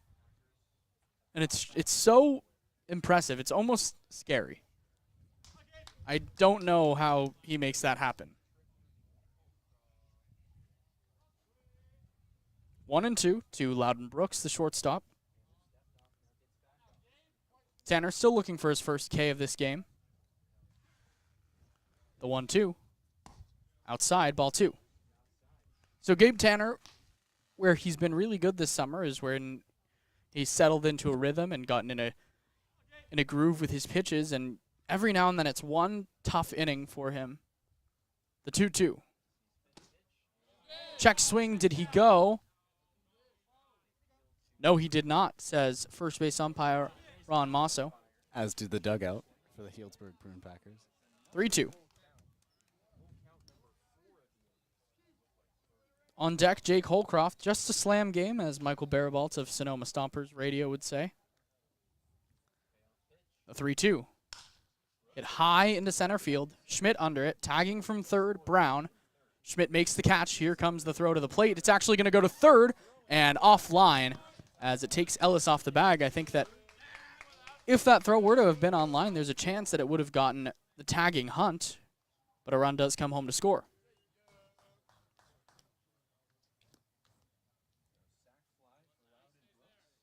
Loudon Brooks brings home a run, second out of the inning. 7-4 ball game as Jake Holcroft comes to the plate for the top of the order for the Healdsburg Prune Packers. Good work, good work. See, I'm getting the hang of this. You're doing great. 2 runs home this inning, a runner on third, Sam Hunt, and now Jake Holcroft. First pitch to Holcroft, misses low. Smothered by McKenna, 1-0. Holcroft today has reached base twice, once on a hit, once on a fielder's choice, also grounded out to second and lined out to right field, so he's 1 for 4.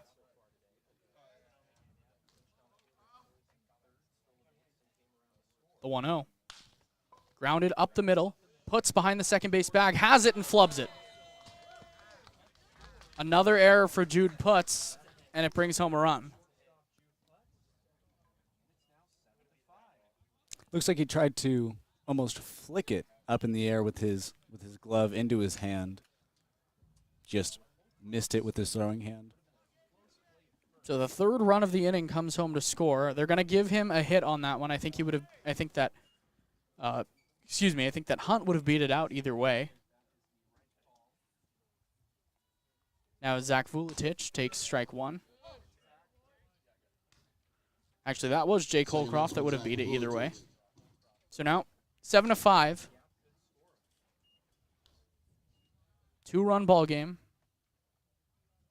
The 0-1 to Vuletic. Swing and a miss. Ball gets by McKenna, and Holcroft's going to move up to second base on the wild pitch. And Austin, something you said about McKenna a few batters ago has been stuck in my brain about how he doesn't flinch when he takes a ball to the helmet. And I think that's why he's so good behind the plate. Is he's so unfazed when the pitch comes. He's so locked in that's why nothing gets by him. The 0-2. Swing and a miss. Gets by McKenna. And no throw. Vuletic is going to reach first safely. Holdcroft moves to third on the drop third strike.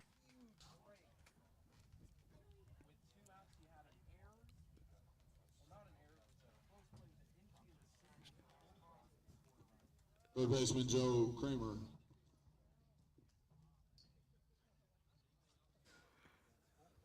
Well, runners on the corners for Joe Kramer, one of the league leaders in home runs. And if he were to hit one here, Healdsburg would take the lead. Kramer has a pair of hits today. First pitch, swing and a foul tip. 0-1.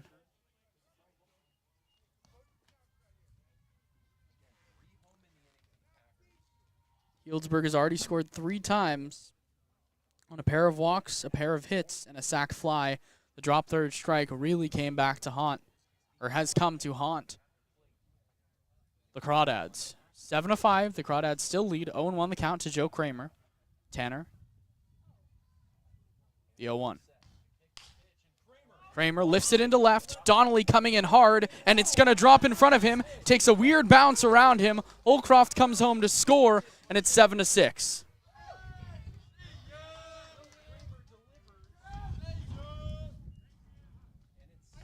How fast a ball game can change here at Monte Vista High School. And immediately, Gabe Tanner's day is done as manager Cummings points to the bullpen. A new pitcher, Dylan Devitt. Well, all of a sudden, this game has gotten very close. Daniel Rainey, I'm going to send you away, but thank you for coming on. I'll see you at the end of the game. Gabe Tanner's day is done. 7-6 the score. Runners still on the corners when we come back on the Crawdads Streaming Network.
A very new baseball game here in Danville, California. 7-6 the score after Joe Kramer's dunk single into left field brought home the 4th run already in this inning for Healdsburg.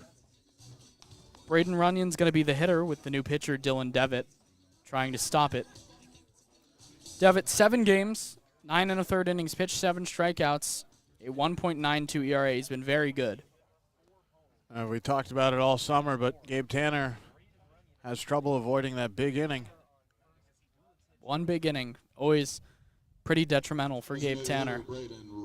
Braden Runyon, the hitter, has reached base 3 times, 2 hits and a fielder's choice. Also popped out to end the last inning.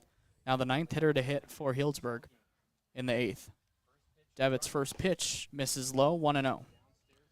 This is the problem. You have a big lead, it's a 5-run lead, 7-2. All of a sudden, just a 1-run ball game because an inning goes sideways on you, and then you put pressure on the man coming out of the bullpen.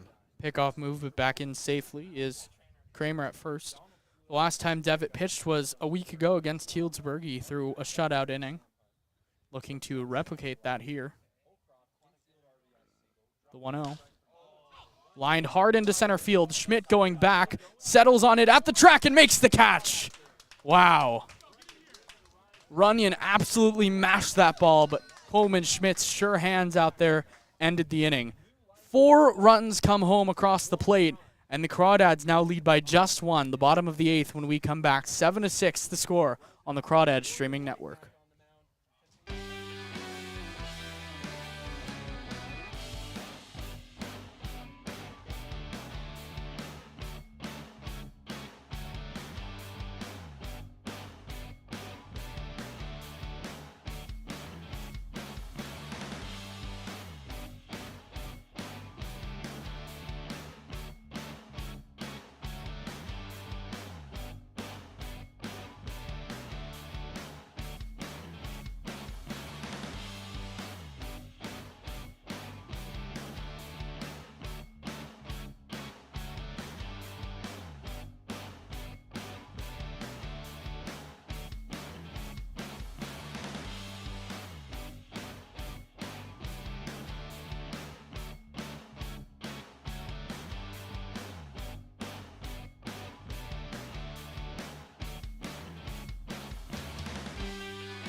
A brand new ball game here in Danville, California. Morgan White back out for another inning of work. He has been very good so far. He'll be facing Brian Duroff, Andrew McKenna, and Joey Donnelly. Duroff today leading off the inning. He is 1 for 3. He is walked, singled, and grounded into a pair of fielder's choices. Big first baseman, Duroff. Not your traditional power hitter in that cleanup spot, but he gets the job done. First pitch of the bottom of the 8th. Duroff takes way outside, 1-0. If there was ever a time for the Crawdads to score some runs, it would be now. They may need them. The 1-0. Duroff takes down low, 2-0. I'm sure Duroff would gladly take a walk in this situation. Ben Lake is throwing in the Crawdads bullpen. It's a warning.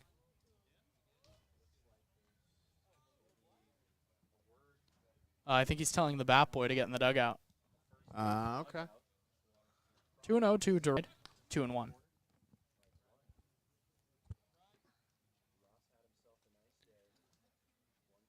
White works quickly, the 2-1. Duroff skies this one into shallow right field. Going back out the second baseman, but it'll be Sundstrom going into a dive to make the catch for the first out of the inning.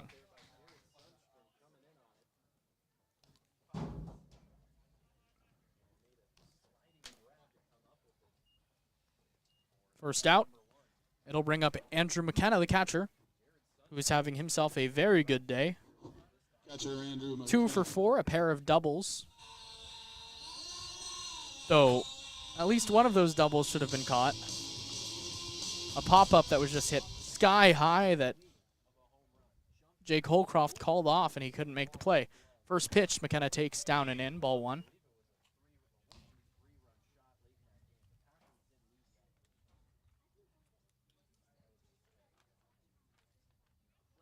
The 1-0. McKenna gets hit. Fastball came in, nipped the shirt of McKenna.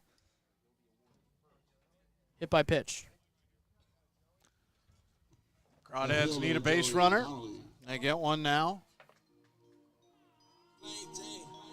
Joey Donnelly, who's just had such a tough time of things this past month, pretty much the entire month of July, a real chance to be a hero here, even though the Crawdads are in the lead. It's going to be tough to preserve a one-run lead against a Healdsburg team that is really charging here. First pitch to Donnelly, called strike 1. Late call there by Stankiewicz. It was in there. Donnelly, a pair of walks today, has reached base 3 times, also on an error. Officially 0 for 2.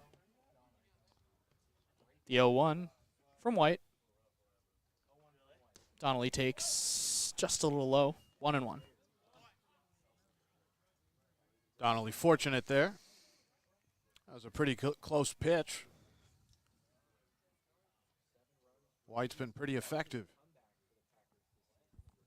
The 1-1. Donnelly takes outside, ball 2. You saw there with the one leg down, kind of in that hybrid stance, McDonald tried rising that ball back up, but not able to fool Stanky behind the plate. 2-1 to the Crawdads left fielder. Donnelly takes way outside, ball 3.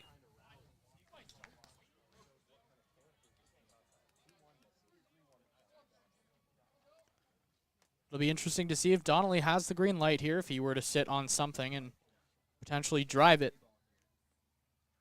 The 3-1. Donnelly lines this one right to the first baseman. Brown snags it on the line, taps the bag. McKenna's doubled up, and that's just bad luck for Joey Donnelly, who gave that ball a ride.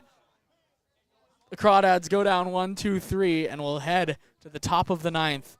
The Packers need 1 to tie and 2 to take the lead here on the Crawdads streaming network.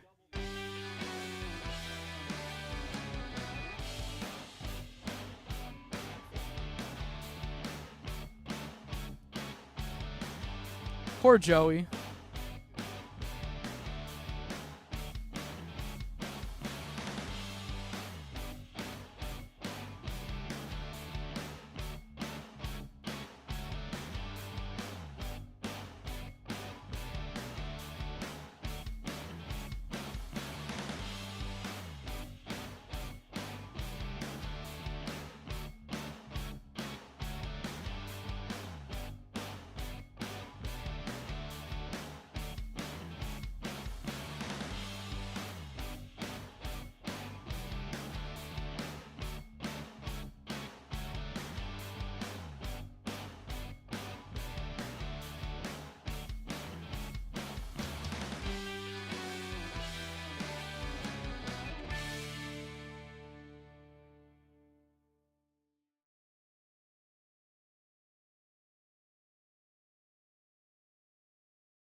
A lot of changes for the Crawdads. Well, really only one change, but some positional movement. Ryan Brome in the game. He'll be in left field, but he takes the spot of Jude Putz in the lineup. So were this game to continue into the bottom of the 9th inning, Cameron Calvillo would lead off. He moves from right to short. Joey Donnelly moves from left to right. Ryan Brome enters the game in Jude Putz's spot as a defensive replacement. He's in left field. Dylan Devitt back out. First pitch to Jared Sundstrom is called strike 1.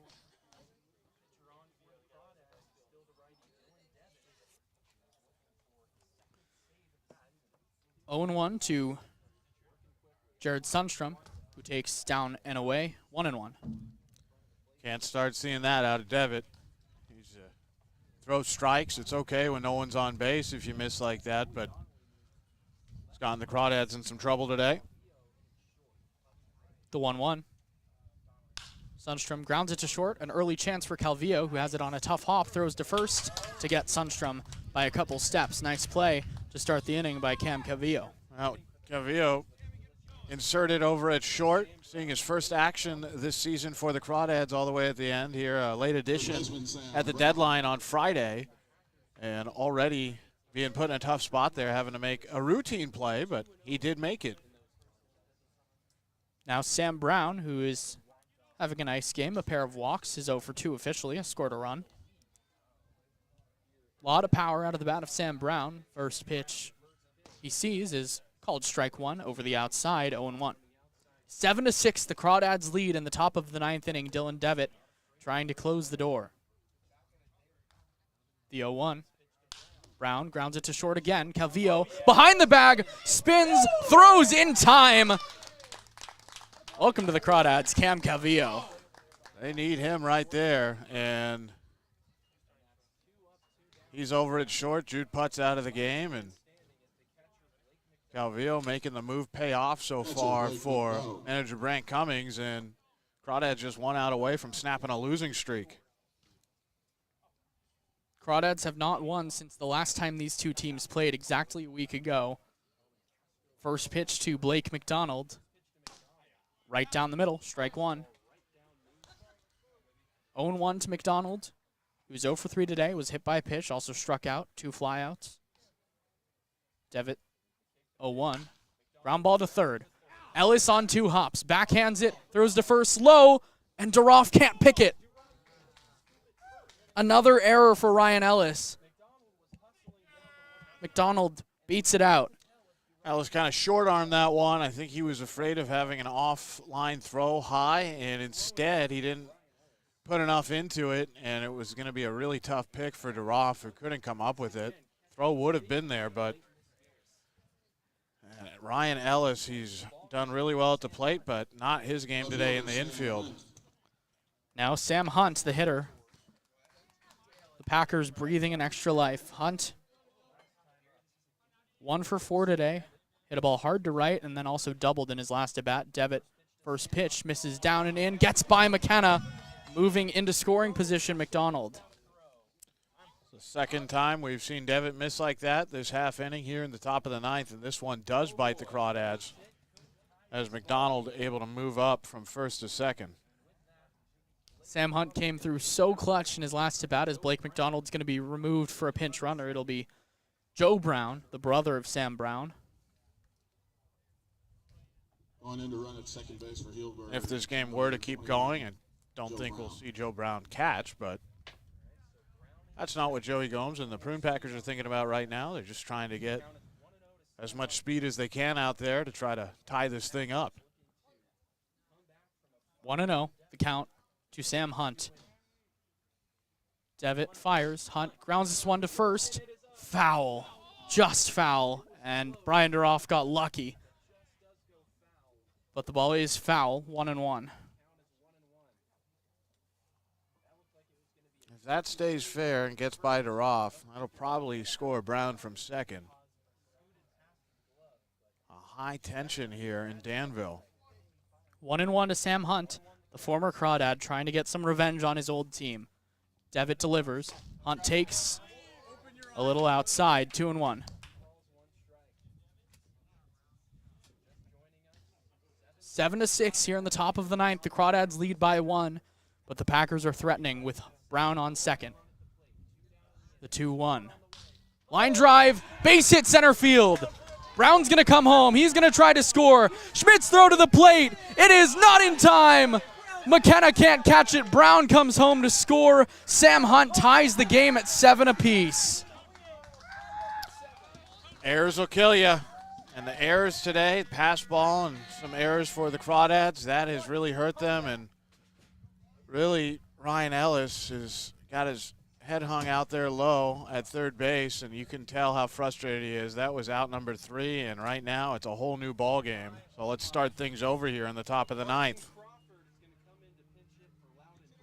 Pinch hitting for Healdsburg, number A pinch hitter Carson Crawford. for Healdsburg, who have tied it all the way up. They were down 7-2 in the last inning. And now it's 7-all. First pitch to Crawford is foul tipped on a check swing.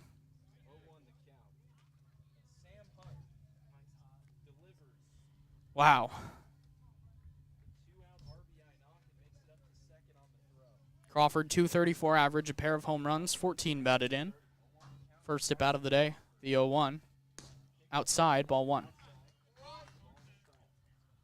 This is one of the issues, too, with the bullpen being so depleted here at the end of the season for the Crawdads. You call on Devitt to try to finish this one out. 1-1, hit high to left field.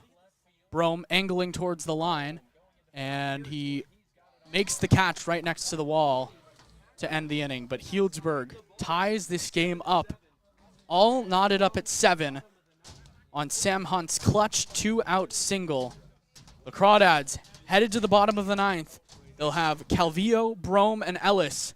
We'll see if they can make some magic happen. 7-7 when we come back on the Crawdads streaming network.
Seven to 7 ball game, bottom of the 9th inning. We'll see if the Crawdads have any more magic in them.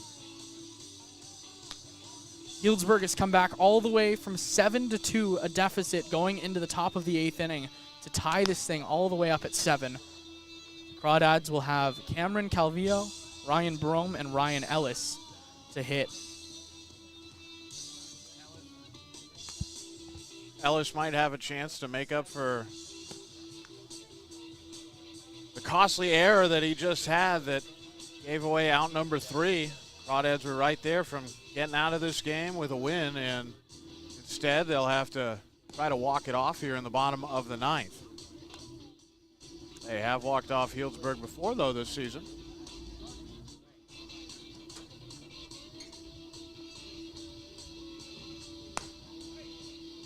Kimball Schuessler in the game to catch. He is a tremendous defensive catcher, as he can hit as well. Cameron Calvillo making his summer debut and leading off the bottom of the 9th in a tie game. The shortstop, number 15, Cameron Calvillo. Calvillo, not a ton of power, but he was tremendous at short in the last inning, and he puts the bat on the ball. He hit .306 last season for a very good Ohlone team. Calvillo, Brome, Ellis against Christian Becerra, the big righty out of Cal. Becerra, 5.87 ERA, 32 strikeouts in 15 innings. First pitch, Calvillo flips it back to the screen, 0-1.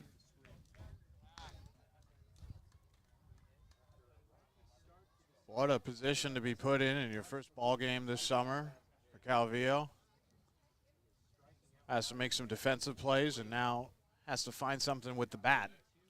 The 0-1. Down low, ball 1. 1-1. Becerra doesn't walk a ton of guys.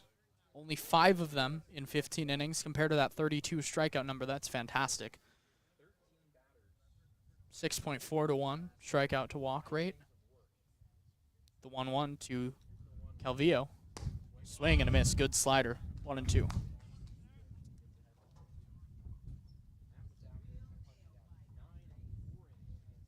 Now we'll see how well Calvillo can battle here. The 1-2 pitch. He does stay alive, fouling this one back right in front of my car.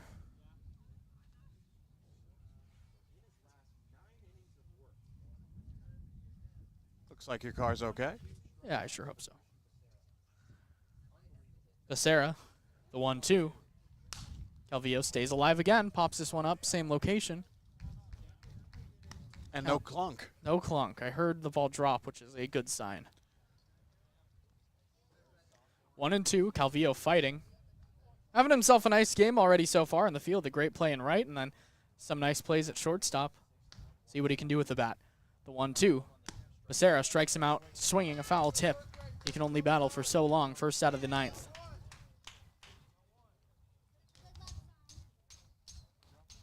Here comes big Ryan Brome making his first appearance in a long while. Brome hitting .383 on the summer, 2 home runs, 11 doubles, but he's been sidelined of late. Last time he played was about a week ago against the Potters. Battling some illness.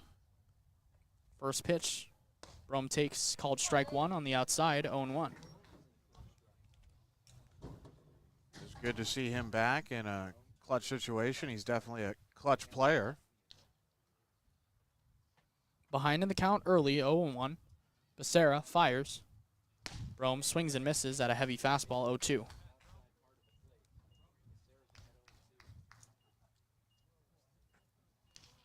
Not often you see Brome late on a fastball, but he was there. 0-2. Becerra trying to get his second K early on. He rocks and deals. Brome strikes out swinging. 2 straight times for that location there between the pitcher Becerra and Schuessler, the catcher. Schuessler wanted outside. That's where it was delivered, and Brome couldn't lay off of it. Probably had to swing no matter what. So good execution there by the Packers. Here's Ryan Ellis. Having a really nice day at the plate. A pair of hits, 3 stolen bases, a walk. But a costly error that sent this game to the 9th. First pitch he takes, ball 1. 1-0. Bottom 2 hitters in the order. Hasn't mattered who it is. They've struck out quite a bit for the Crawdads. The 1-0. Ellis takes, called strike 1 on the outside, 1-1. With that strikeout of Brome, that's 4 out of the 9 spot. And Calvio's strikeout made it 4 out of the 8 spot. 1-1 to Ryan Ellis. Becerra from the windup delivers. Ellis takes strike 2 called on a slider, 1-2. Looks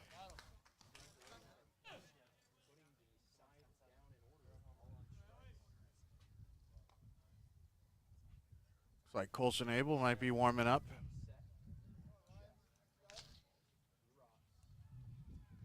Becerra, the 1-2. Ellis grounds this one through the right side into right field, a base hit. That's what Ellis needed. Try to wipe the memory of that detrimental error at the top of the 9th away from his memory, but he's been great on the bases today. See if he does try to take second. A different catcher now, it's Kimball Schuessler. Of course, Blake McDonald not nearly the same defensive catcher as Kimball Schuessler is, but we'll see what Ellis can do if he gets a big read off of Becerra. Tyson Corio in the box has a hit today, but he has struck out 3 times. First pitch, Corio hits it off his shins, 0-1.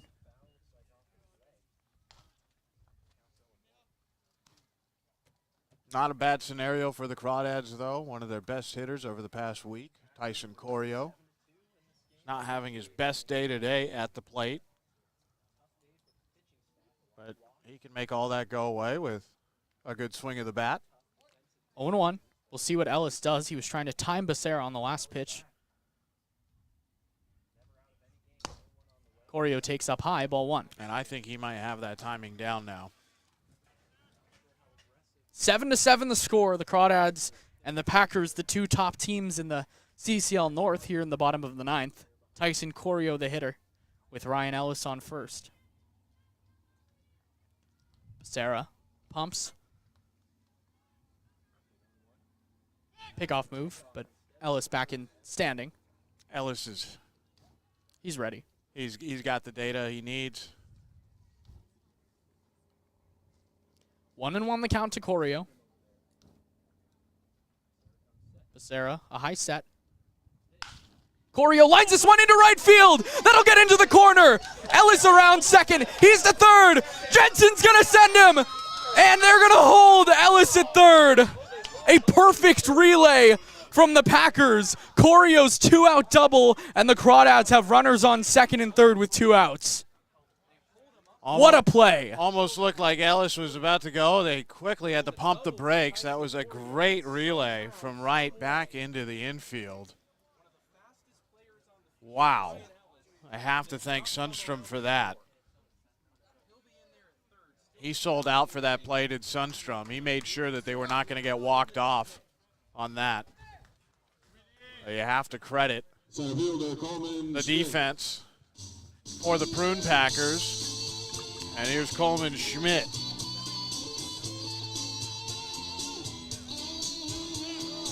Well, this is the guy you want up in this situation. He has been the most clutch player for the Crawdads at times this season, along with Ryan Ellis. Schmidt has runners on second and third with 2 outs. Needs a base hit here. It's also good. He's very fast. He has an infield single already today. That could come in handy. First pitch. Schmidt swings through a heavy fastball, 0-1. Bit surprised that they went right after Schmidt there. Kind of in a dangerous location. 0-1 to Coleman Schmidt. Becerra fires. Schmidt takes up high, ball 1.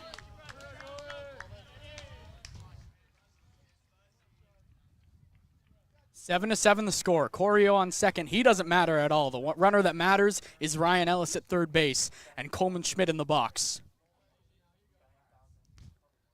Becerra comes set and takes a step off.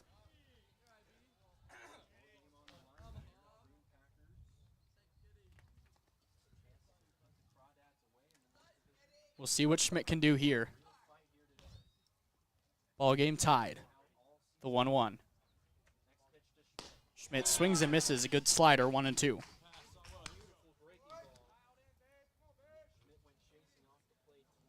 Seven to 7 the score. Becerra trying to set down his third strikeout of this 9th inning. Coleman Schmidt, the man in the way.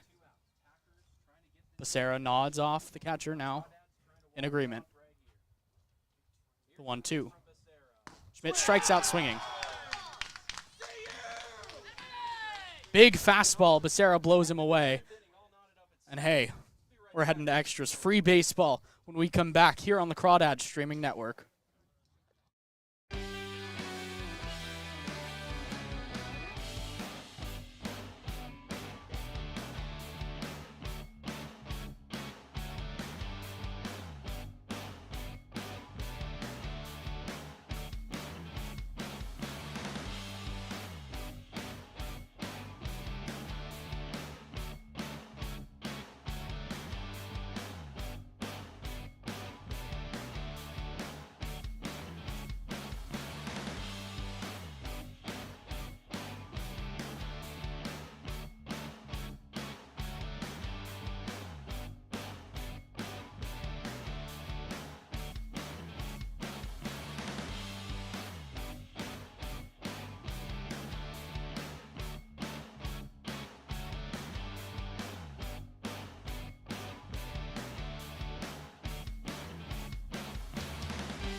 Extras here in Danville, California. The first time we've seen them here this summer.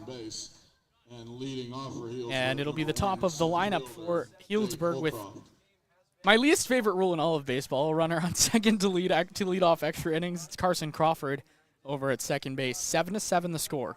First time we've seen natural extra innings here. Jake Holcroft, first pitch, shows bunt. He fouls it off. 0-1. Did have to finish that Long one against Sonoma back from June.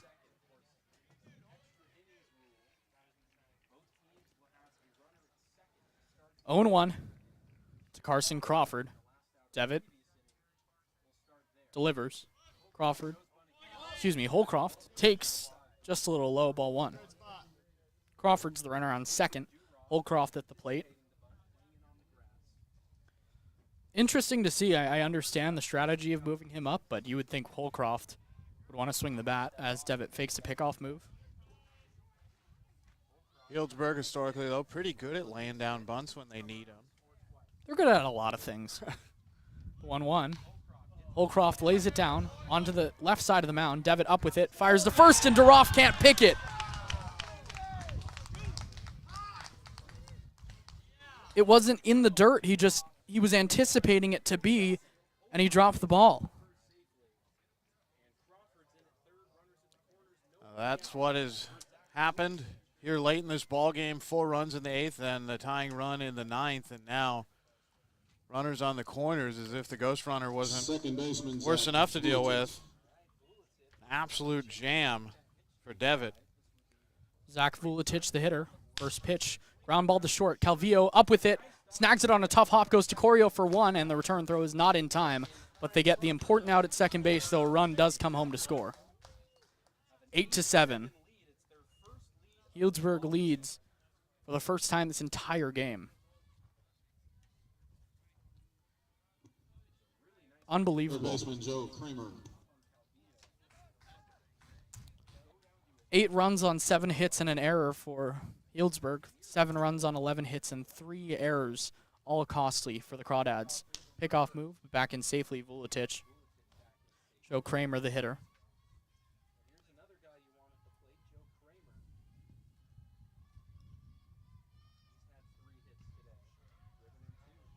First pitch to Kramer is chopped to third base, foul. And no matter how this game ends, you might figure, okay, well, the error's there, or maybe Ryan Ellis not able to come home after a great relay, but some people might say they should have scored more runs, but at the end of the day, the Crawdads had a 7-2 lead, and now they trail by 1 here in extras. 0-1. Kramer takes up high, 1-1. The errors have just been really tough for the Crawdads to deal with. 1-1 the count to Joe Kramer, one of the most dangerous hitters in this Healdsburg lineup. Devitt deals. Kramer leaves a slider outside, blocked by McKenna. When the Crawdads come back up, they'll have Coleman Schmidt on second base with Kavaris Sears, Brian Duroff, and Andrew McKenna to hit. Really, a 1-run deficit with a runner on second to lead off an inning isn't necessarily impossible to come back from, though the Crawdads would like to keep it here, as back in safely at first is Vuletich.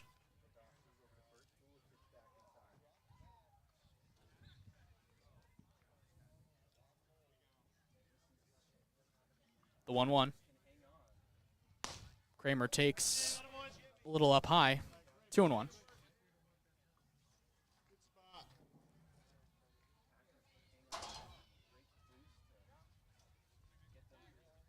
Crawdads came in needing a win. It's not looking good right now. The 2-1. Ground ball to short, could be 2. Calvillo, it takes a wicked hop over his glove and into center field. Runners are going to be on the corners. Unbelievable. Calvillo newly inserted today into this Crawdads team and just made some great plays in that one. Just wasn't able to figure out the trajectory off the bounce and right over him. You have to feel bad for Dylan Devitt. He's given up 2 runs, and none of them have been earned, and now he got the double play ground ball he needed and couldn't get anything out of it. Braden Runyon, now the hitter, takes ball 1 up high. Designated hitter Braden Runyon. Devitt looked like he was on his way to get a save and get things done for the Crawdads today. 1-0. Runyon swings and misses a nice slider by Devitt.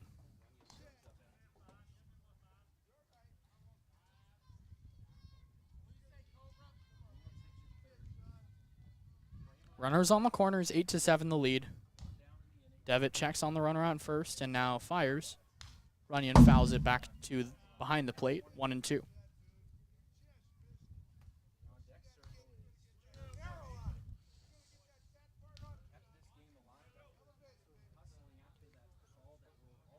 Colson Abel in a real warm-up now out there in the bullpen of the Crawdads.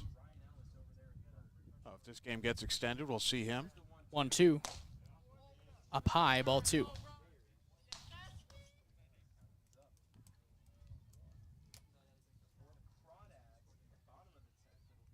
Two balls and 2 strikes to Braden Runyon.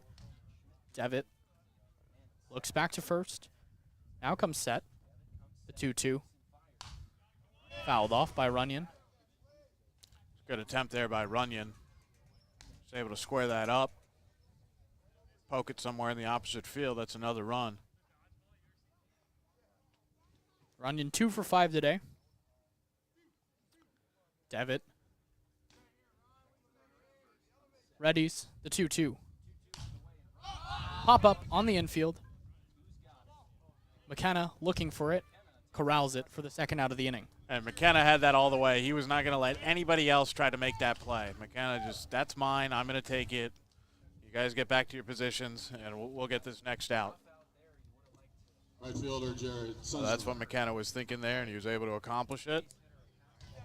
And like you said, Austin, with a ghost runner on second, in extra innings, a 1-run deficit. I mean, you almost have to assume that you're going to be in a 1-run deficit if you're the home team in extra innings, just because it's so easy to advance that runner from second to get him home. First pitch to Sundstrom in the dirt, blocked by McKenna. 1-0.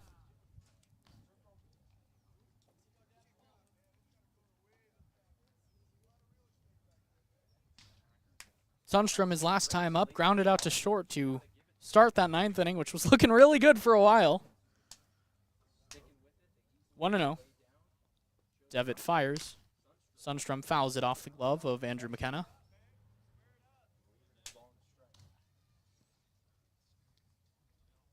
One and one.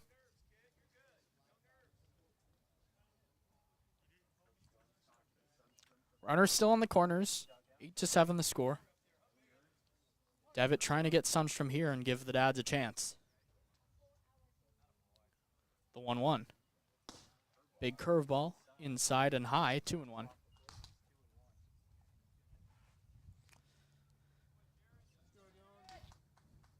Sundstrom, the man that the Prune Packers have to thank, being able to send in a strong throw into the infield, keep Ryan Ellis over at third. 2-1. Outside and low, gets to the backstop, and a run's going to come in to score. 9-7. The mistakes have crushed the Crawdads today, but Devitt just has to hunker down, focus on getting it out, and the men who come to the plate, they still have a chance here, but got to get out number 3 if you're Dylan Devitt.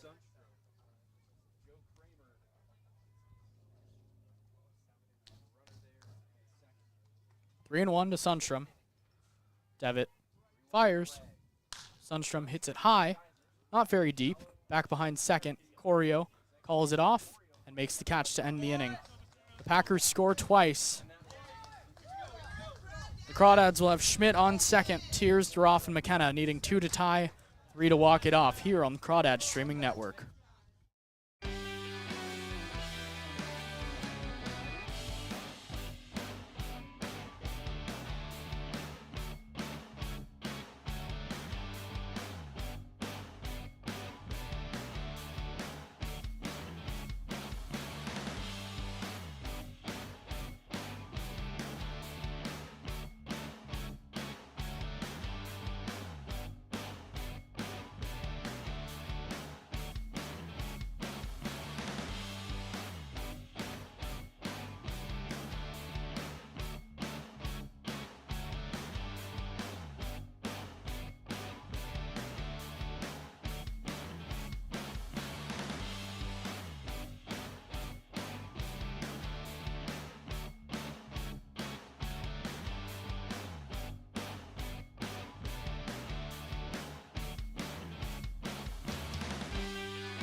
9-7. The Crawdads were up 7-2 in this game and have given up 7 unanswered since that point in the top of the 8th. Now I'm needing 2 to tie, 3 to walk it off here in Danville.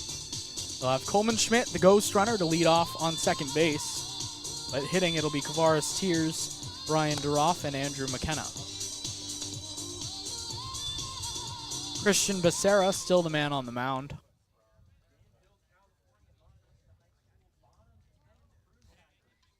Leading off the bottom of the 10th inning, number 27, Coleman Schmidt, will be the runner at second base.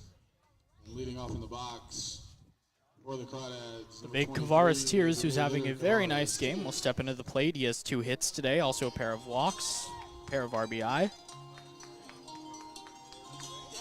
Always a threat to do something special whenever he's at the plate.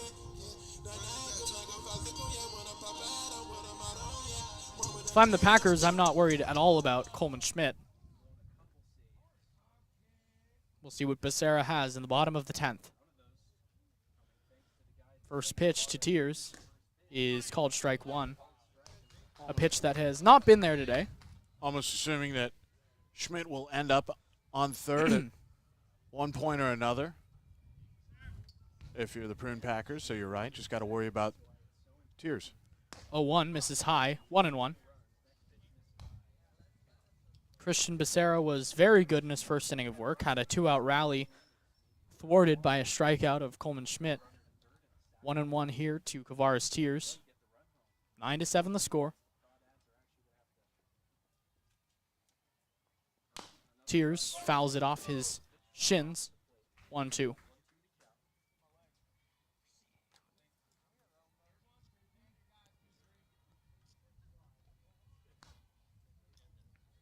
Tears struck out in his last at-bat. Trying to put the ball in play here with Brian Duroff on deck.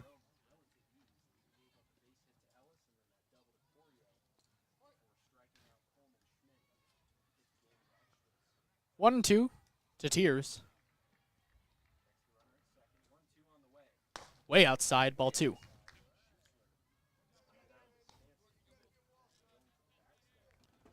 9-7, bottom 10. We're nearing the 4th hour of this baseball game. That gets away from Schuessler. Without a doubt that Schmidt ends up on third.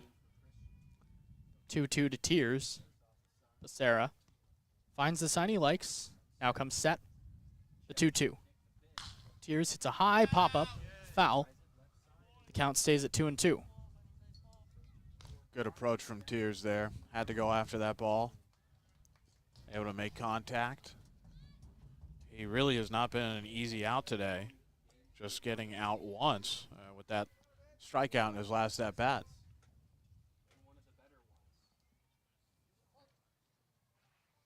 Becerra, the big righty from Cal. He comes set.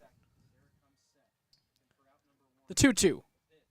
Tears stays alive. Nice job of protecting on a big off-speed pitch. And this has been Tears' best game with the bat against high-level competition. He's just trying to keep it going here and at the very least, move the runner Schmidt over to third.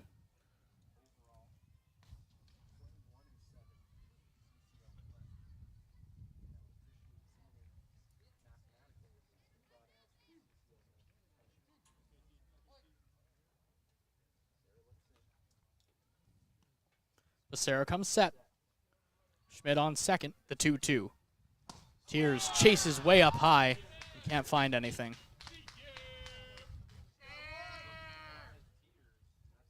Couldn't hold off there, could Kavaris Tears. That's tough. He struck out twice today now, but he's had a great day. It's been very productive as a designated hitter this afternoon for the Crawdads, but Brian Duroff has a chance to pick his guy up.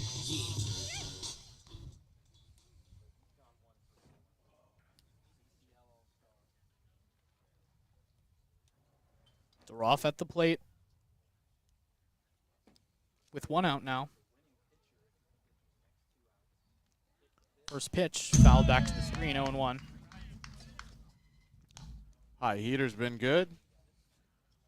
Crawdads got to figure out a way either to just eliminate that pitch, lay off of it, or somehow square it up. They're off 1 for 4 on the day.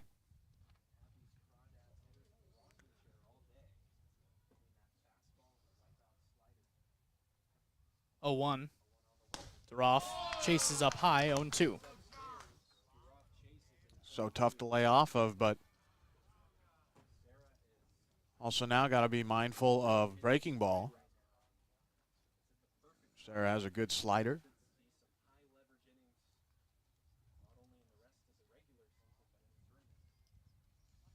Becerra sets.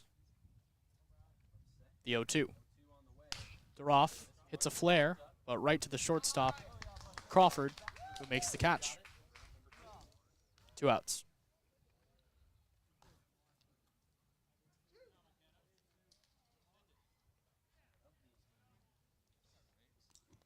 Catcher Andrew McKenna.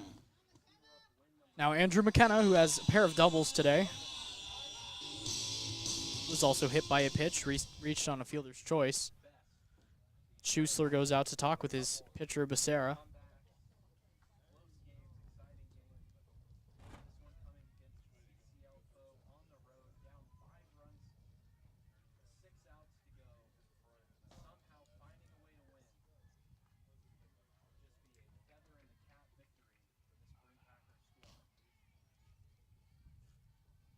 First pitch to McKenna is down low, 1-0. Joey Donnelly waits on deck. Crawdads would like to see it get to Donnelly. 9-7 the score here in the bottom of the 10th. Just a massive comeback for Healdsburg. The 1-0. McKenna chops it to first, and through the right side, a base hit. Schmidt's going to come home. He'll score, and it's 9-8. Nice job by McKenna to bring the Dads a little closer. And it'll bring up Joey Donnelly. Great to have the tying run now over on base at first. And Donnelly, who really needs a big moment, has been looking for one for a while. He could have one here. It'd be great to see out of Joey. Really, if there's any pitcher in this league that Joey knows, it's probably Christian Becerra, the 2 Cal guys. And we've seen Donnelly have to go against a Cal teammate earlier this season, against Nick Proctor down south. Joey's walked twice today, also reached on an error, and lined out very hard to first base. First pitch, Donnelly takes, called strike 1 on the outside, 0-1.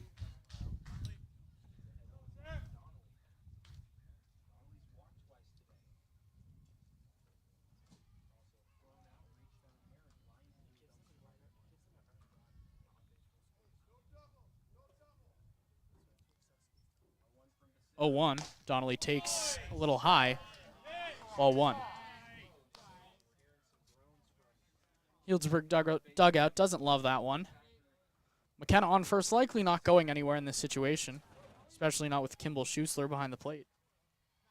1-1 to Joey Donnelly. Only way if McKenna's going to move is if Donnelly puts the bat on the ball. The 1-1. Donnelly lines this one through the left side, a base hit. Nice job, Joey Donnelly. Crawdads needed that, and now it's going to be Calvio again. Shortstop, Cameron Calvillo. Cameron Calvillo struck out in his first at-bat of the entire summer, but worked a really nice fight against Becerra. Now seeing him for the second time. Not a ton of speed on the base paths either way, but McKenna, for a catcher, runs pretty well. McKenna's got the wheels. If something's hit into a gap here, he'll make it home. Even something maybe hit down the line, he'll be able to reach as well. Wouldn't this be something for Cam Calvillo? First pitch, down low in the dirt, smothered by Schussler. What a job. Schussler was not letting that ball get away. 1-0 to Calvillo. The dangerous Ryan Brome waits on deck. 1-0. Calvillo, 9-8 the score, bottom of the 10th inning. The Crawdads with 2 straight 2-out hits, and now are threatening. 1-0. Becerra fires. Calvillo fouls it off of Schussler. 1-1. Right off of Schussler's shoulder there. That fastball from Becerra was coming in with some heat. Looks like Schussler's all right. Getting a little extra time here, and now everything squared away once again. Not a whole lot of padding up there near the shoulder.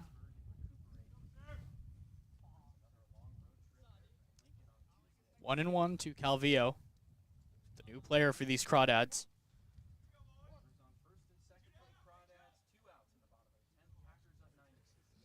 Becerra steps off the mound. Now he's ready. Palms the ball. Looks in for the sign. Now brings the hand close. The 1-1 to Calvillo. Swing and a miss. Swung through a heavy fastball, 1-2. That was a pitch to hit there for Calvillo. That fastball's been so good for Becerra, and Crawdads having issues with it. And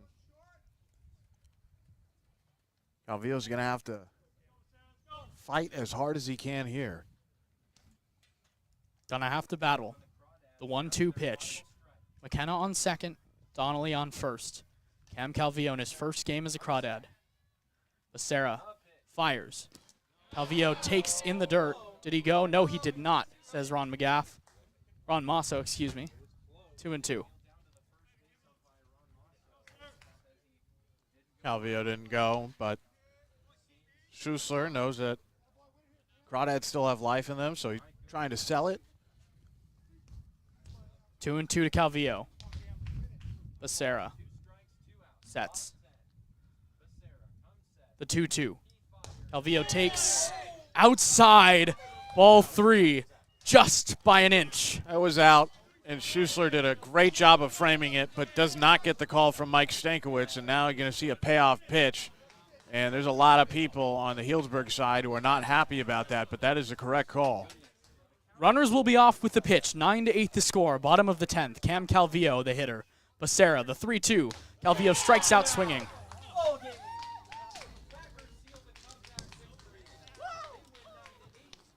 Unbelievable. The Crawdads skid continues. They fall again. This time in extra innings, a game they should have won. 7-2, they were up with just 6 outs to go. Gabe Tanner gave up 4 runs. Ryan Ellis' 2-out error sealed the deal. Christian Becerra shuts it down in the bottom of the 9th and the bottom of the 10th, and the Crawdads are sent home packing. Final totals on the game today. 9 runs on 10 hits and an error for Healdsburg, 8 runs on 13 hits and 3 very costly errors for the Crawdads. They fall to 13-14 in league, while Healdsburg extends their CCL division lead to 21-7. 4-hour ball game, and just a heartbreaker for the Crawdads. Crawdads return back here on Wednesday. The Crawdads will be back in action later this week. They'll have tomorrow off, a very necessary off day for Walnut Creek, before they come back on Tuesday. They'll be at Vanden playing the Solano Mudcats. Winning pitcher today is Christian Becerra, the loser, Dylan Devitt.